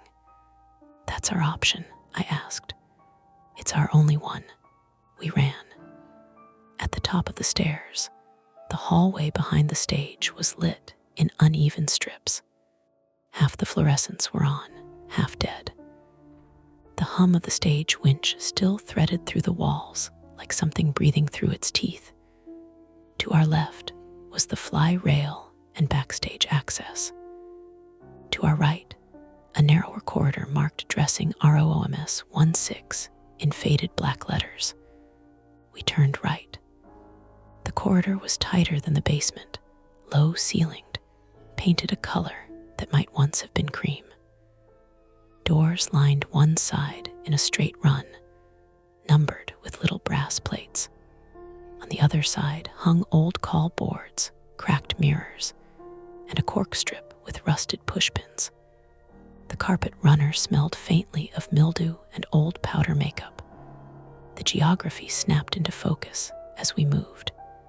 Stage behind us, dressing rooms in a line, corridor looping ahead beneath the side of the house. Why numerical order? I asked, half running. Alina said, motion sensors maybe, or access permissions tied to housekeeping routes. That's insane. It's old theater insane, which is still just regular insane with paperwork. We reached dressing room 1. The door stood open. I stopped dead. Did you? No, of course not. The room was small and yellow lit, mirror bulbs dead except for one. A costume rack stood in the corner under a plastic sheet.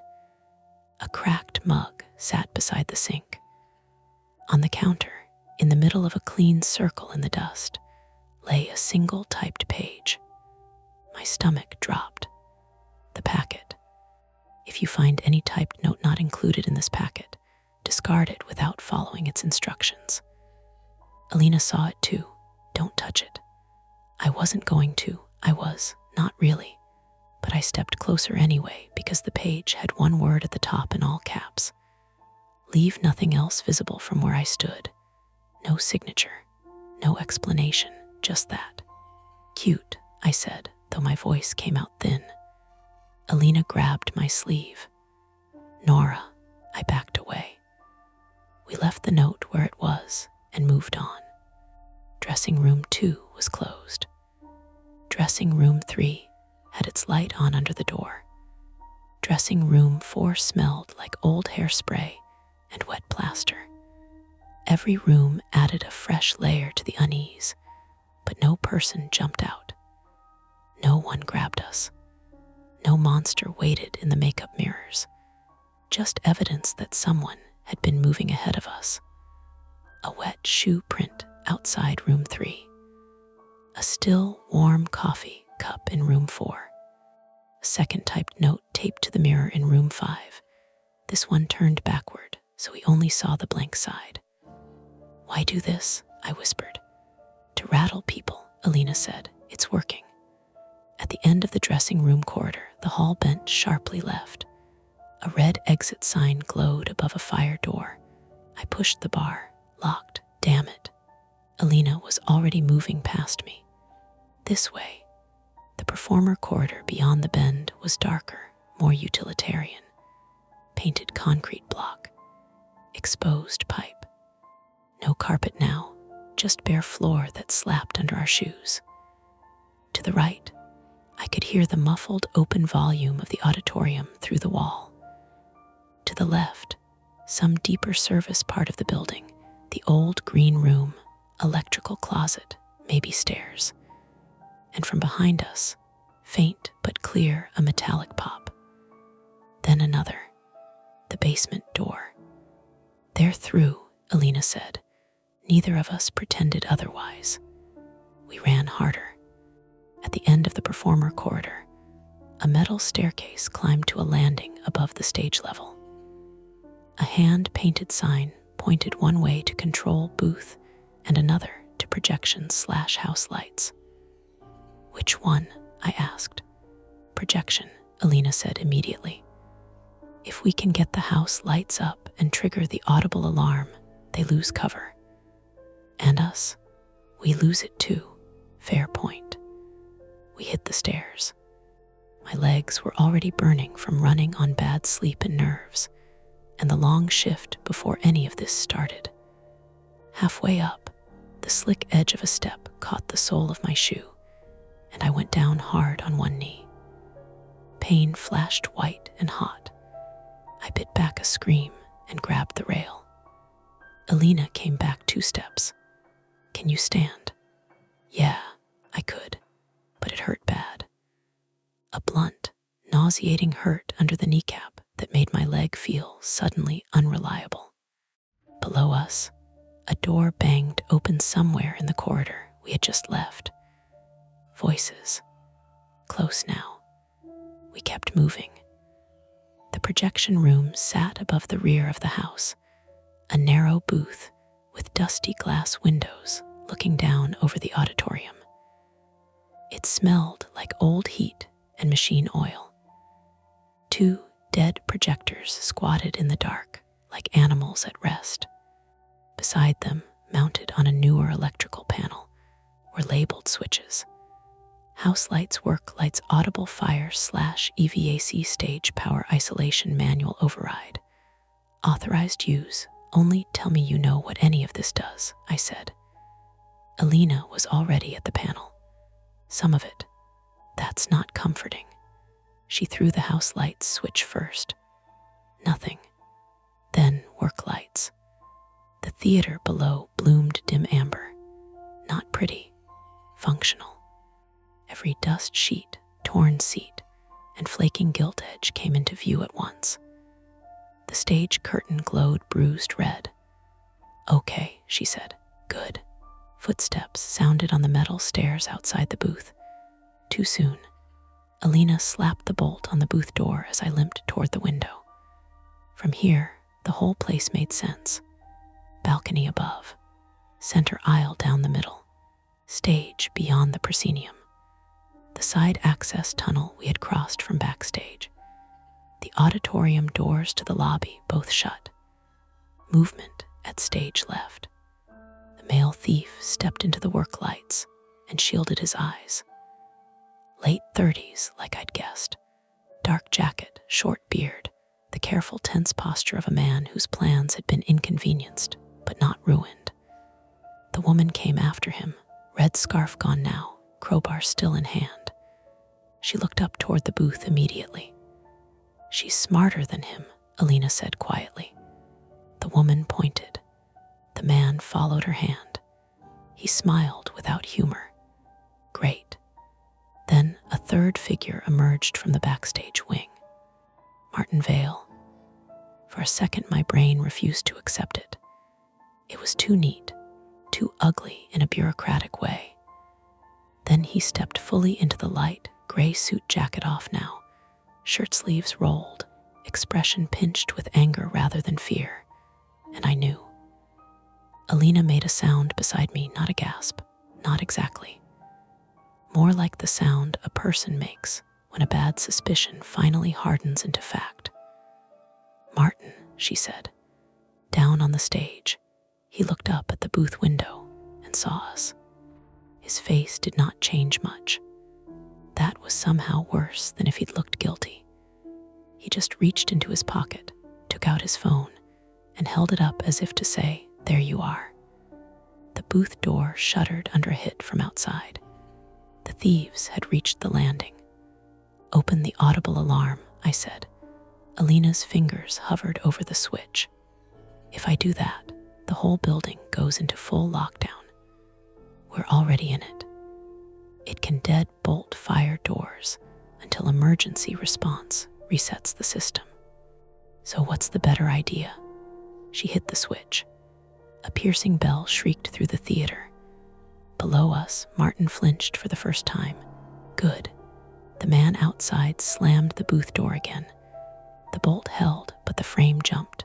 Once, twice, crowbar this time. I looked at the stage power isolation switch. "Do it," I said. "That'll kill the winch and most of backstage." "Yes." It could also shut down powered door releases. Also yes. The door cracked around the latch. "Do it, Alina." She did. Below, the stage lights died. The hum cut out. The curtain froze half-tracked where someone had started moving it. In the sudden imbalance of light, the auditorium looked stranger, harsher. Work lamps only. No theatrical glow left to hide in. The man outside swore and hit the door again. The bolt tore halfway loose. "Can the manual override open the lobby doors?" I asked. Alina scanned the labels. Maybe it just resets zones. Maybe is enough. She grabbed the manual key cover and cursed. "Needs authorization." I looked around the booth. Old projectors, dead spools, dust. A metal flashlight bolted to the wall in a cradle. A fire axe behind glass, not decorative, actual emergency hardware. I hit the glass with my elbow. It didn't break. The booth door splintered. The woman outside said, "Stand back." I grabbed the dead projector reel from the nearest machine instead. Solid metal, heavier than it looked. "Nora," the crowbar punched through the cracked wood beside the bolt. I swung the reel at the glass case. It shattered. I yanked out the axe, flipped it, and drove the butt end into the manual override cover. Plastic snapped. Alina reached in and slammed the override. For one suspended second, nothing happened. Then, across the theater, something mechanical released with a chain of distant clacks.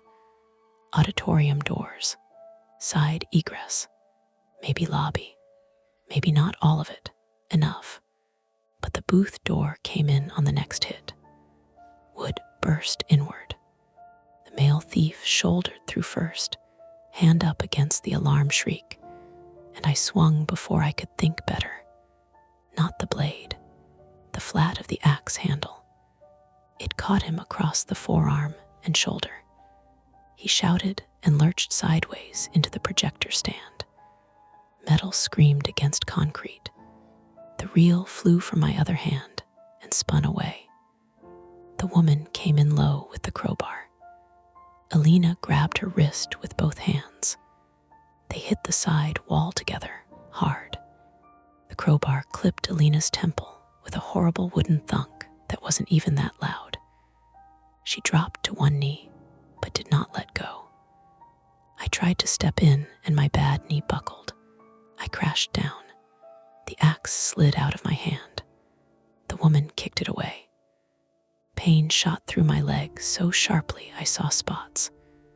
Then Martin was in the doorway too, not rushing, just entering like a man arriving late to a meeting. He looked at Alina clutching the woman's wrist, at me on the floor, at the ringing booth. "You've made this much messier than necessary," he said. That dry voice. Same as in the lobby.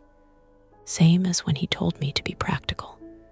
Something in me went cold and clear, not fear exactly, more like disgust with enough adrenaline under it to pass for courage. "Typed notes," I said through my teeth. "That was you," Martin's gaze flicked to me. "Those were for deterrence." Alina spat blood onto the booth floor. You're stealing your own archives.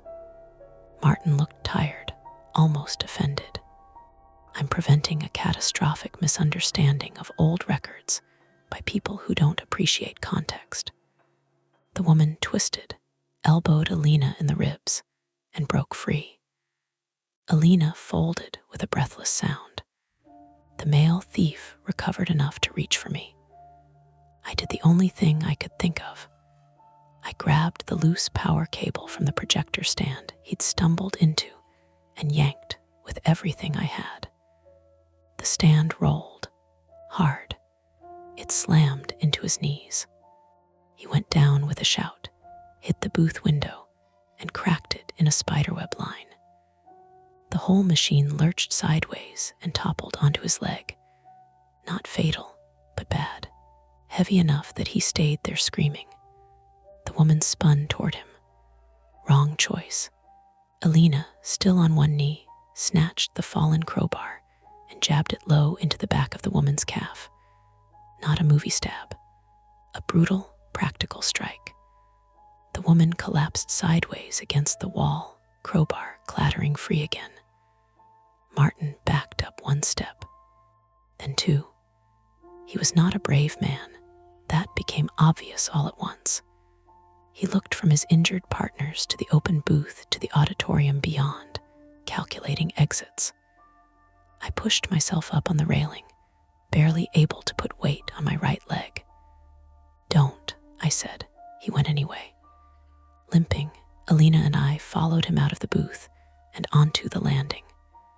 The alarm still shrieked. My ears felt stuffed with cotton and needles. Below us, the auditorium doors stood ajar now. Rain-damp air pushed in from somewhere far off. Martin hit the stairs fast, one hand on the rail. He could still get out. And if he did, he'd disappear into money and lawyers, and a version of this story where we were confused women in a dangerous building after hours. I knew it with perfect certainty. So I went after him, not gracefully, not heroically, half falling, half running, knee screaming every time my foot landed. Lena behind me, one hand pressed to the side of her head where blood had begun to slick into her hairline. Martin reached stage level and cut not toward the lobby, but backstage. Of course, he knew the building better. He vanished through the wing. I followed, breath tearing in and out of me. The stage was lit now only by those ugly work lights, every rope and flat and ladder exposed.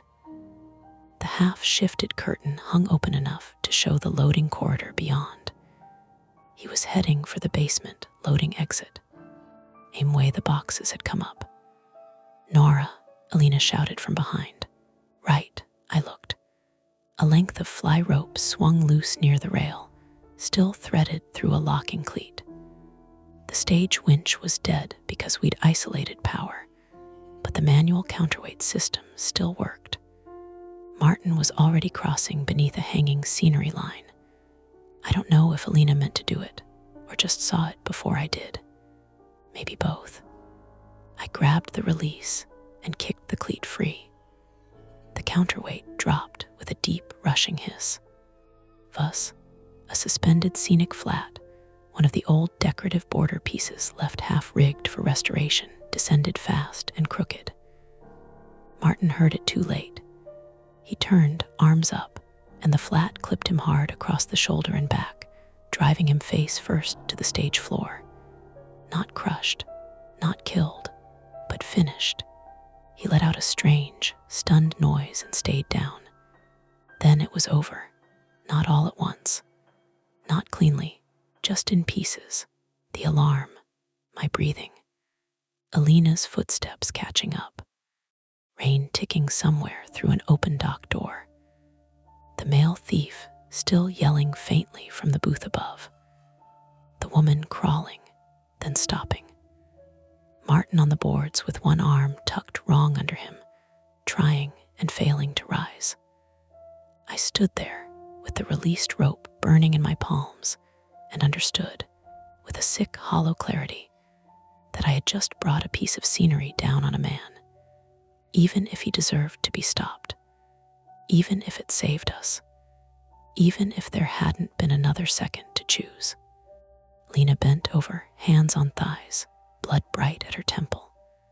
"Call," she said. "Now." This time my phone got a signal. Maybe the override had opened enough of the building. Maybe the gods of concrete had briefly relented. I didn't care. I called 911 with shaking hands and gave them the simplest version possible. Break-in, injuries, trapped parties, Marlowe Theater, backstage, loading entrance open. When I hung up, Martin was still awake. He turned his head enough to look at us. "You have no idea," he said, voice thin now, "what people protect."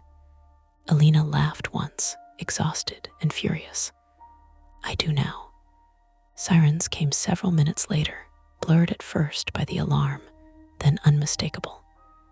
No cavalry charge, no cinematic rescue, just city responders doing their jobs, entering a hazardous building where 3 people were hurt and 2 more were barely upright.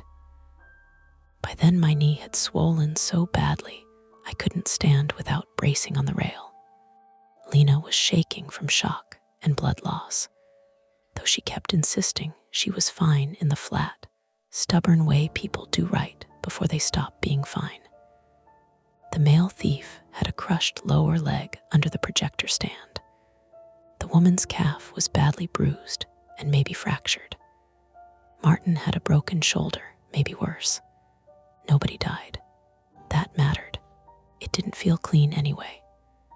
When the firefighters cut the alarm and the quiet finally dropped over the theater, it was worse than the noise had been. Real quiet now. No machinery.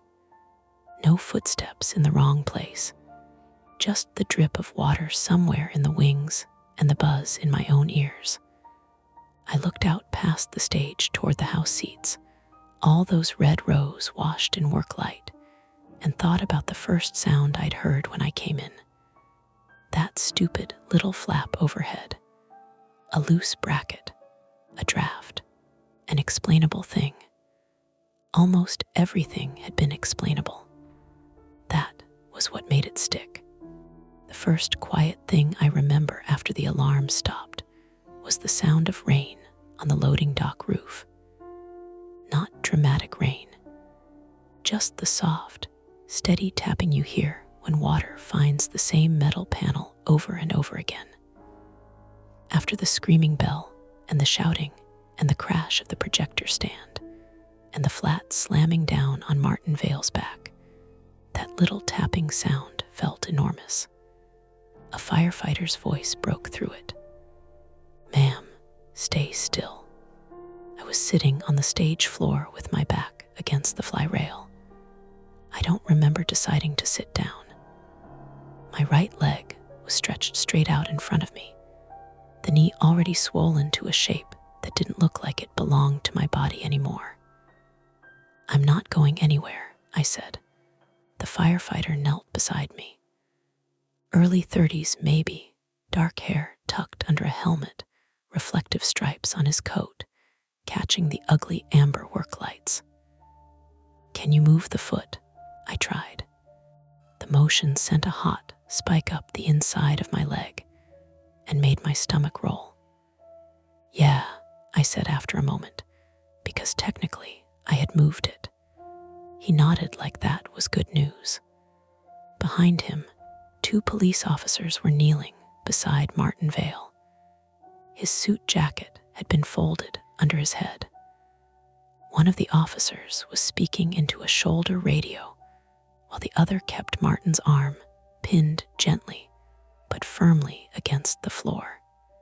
Martin looked gray in the stage light, the careful composure he'd worn earlier stripped down to a tight, sour exhaustion. On the other side of the stage, Alina sat on a folding prop chair with a white gauze pad taped against her temple.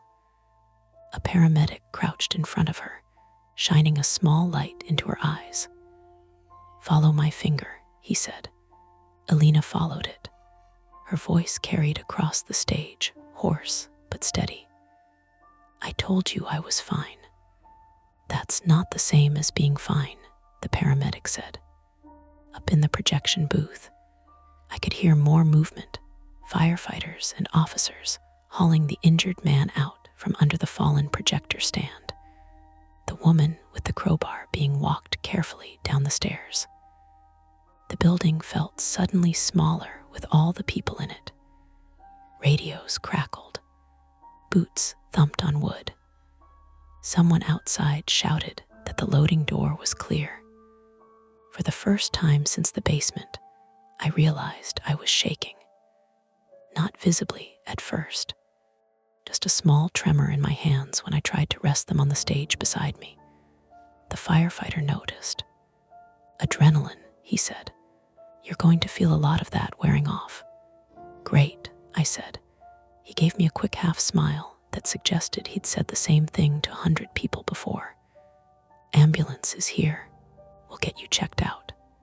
Across the stage, Alina turned her head slowly until our eyes met. She looked tired in a way that had nothing to do with the hour. "You still with me?" she asked. "Barely. Good." One of the police officers stepped toward us then. Tall, square shoulders rained damp on the back of his uniform. "I'm Officer Daniels," he said. "Which one of you is Nora Keene?" I raised a hand. "Me." He crouched beside the firefighter. "Ms. Keene, we're going to need a statement tonight if you're able. Doesn't have to be long. Just enough to establish what happened." "That man," I said, nodding toward Martin, "is the one you want." "We'll talk to him," Daniel said. "But right now, I need your side. Fair?" I looked down at my knee again, then back at him. "Okay." He took out a small notebook.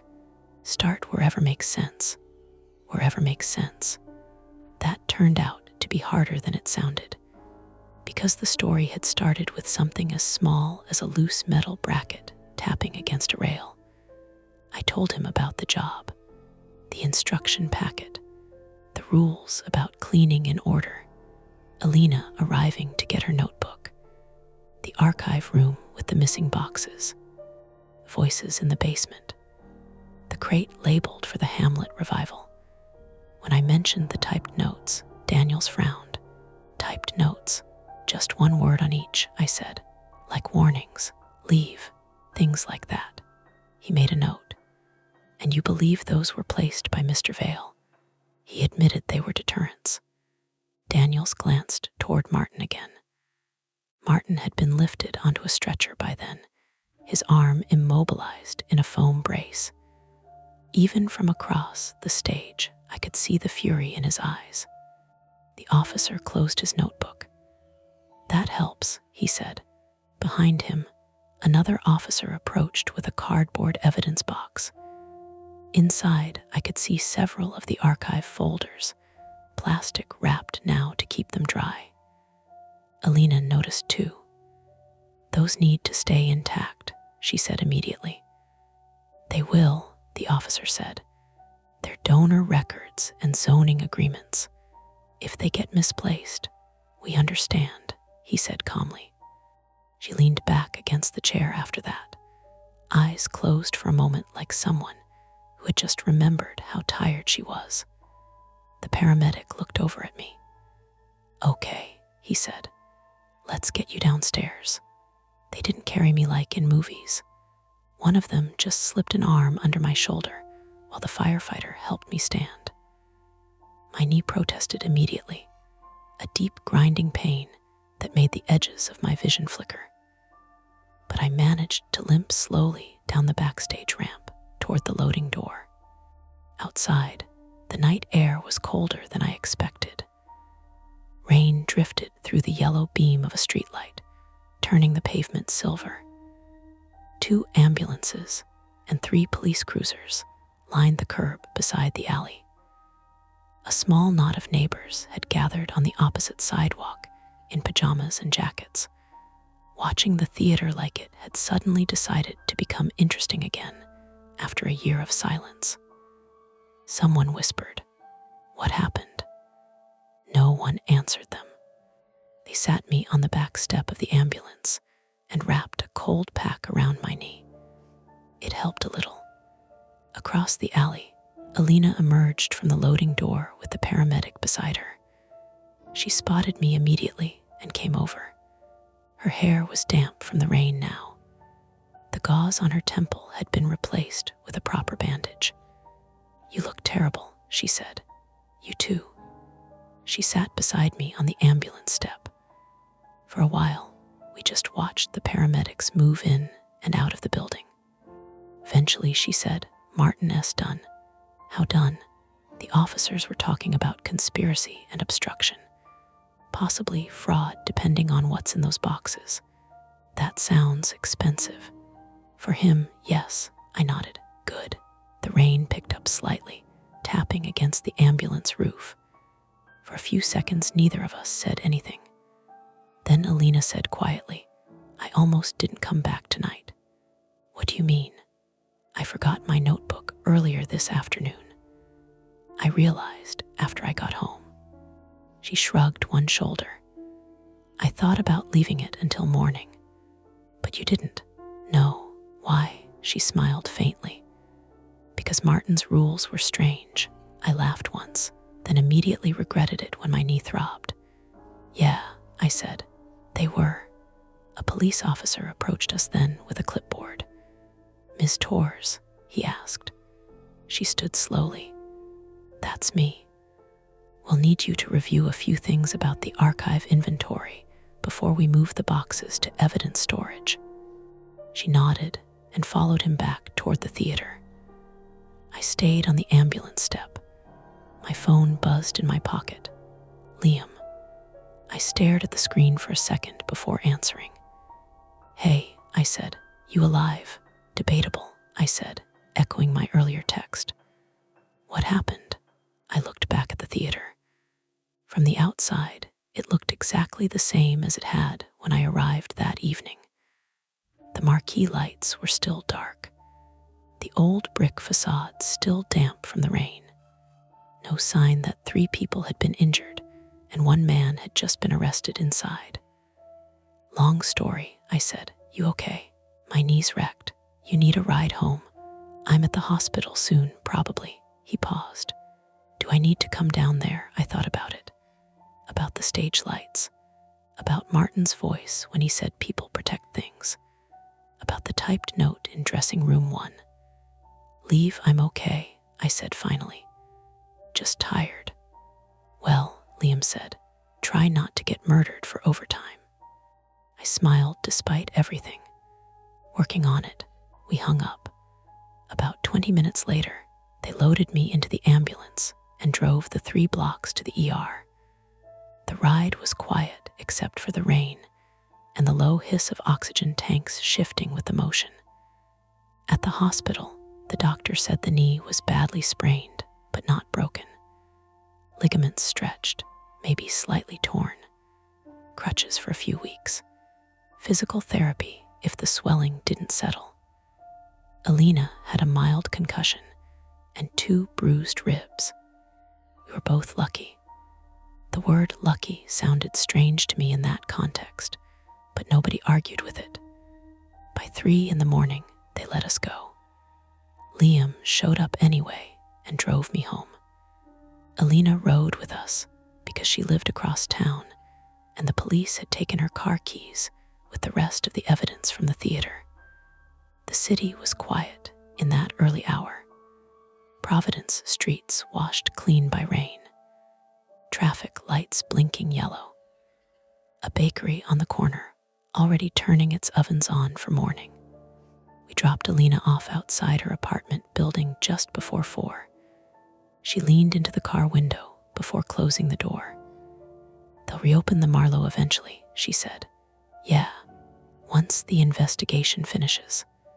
I looked back toward downtown, where the theater sat somewhere in the dark. "You think people will still want to work there?" She considered that. "Probably." "Why?" She shrugged. "Because buildings forget faster than people do." Then she shut the door and walked inside. A week later, I went back to the Marlowe to collect the cleaning supplies I'd left behind. Not to work, just to retrieve my bucket and mop. Police tape still crossed the lobby doors, but one of the officers recognized me and let me slip inside for a few minutes. The building smelled exactly the same. Old velvet, dust, damp wood. The chandelier had been turned off again. The seats sat in their quiet rows. Everything ordinary, almost. I walked through the lobby slowly, leaning on my crutches. When I passed the auditorium doors, I stopped. For a moment, I thought about opening them, seeing the stage again, making sure the curtain had been fixed where it had twisted under the work lights. But I didn't. Instead, I turned toward the supply closet. As I reached the corner, something on the bulletin board caught my eye. A single typed page pinned beneath a rusted pushpin. White paper, clean. I stared at it. The words at the top were in the same blocky font as the notes from the dressing rooms. But this one didn't say leave. It said, "Thank you for following the instructions, no signature." No explanation, just that. I stood there for a long time, listening to the building breathe. Then I took my mop and bucket and left. That's it for this nightmare. If you enjoyed it, please like the video, subscribe to Mia Horror Stories, and turn on notifications. It really helps keep the stories alive. And don't stop here.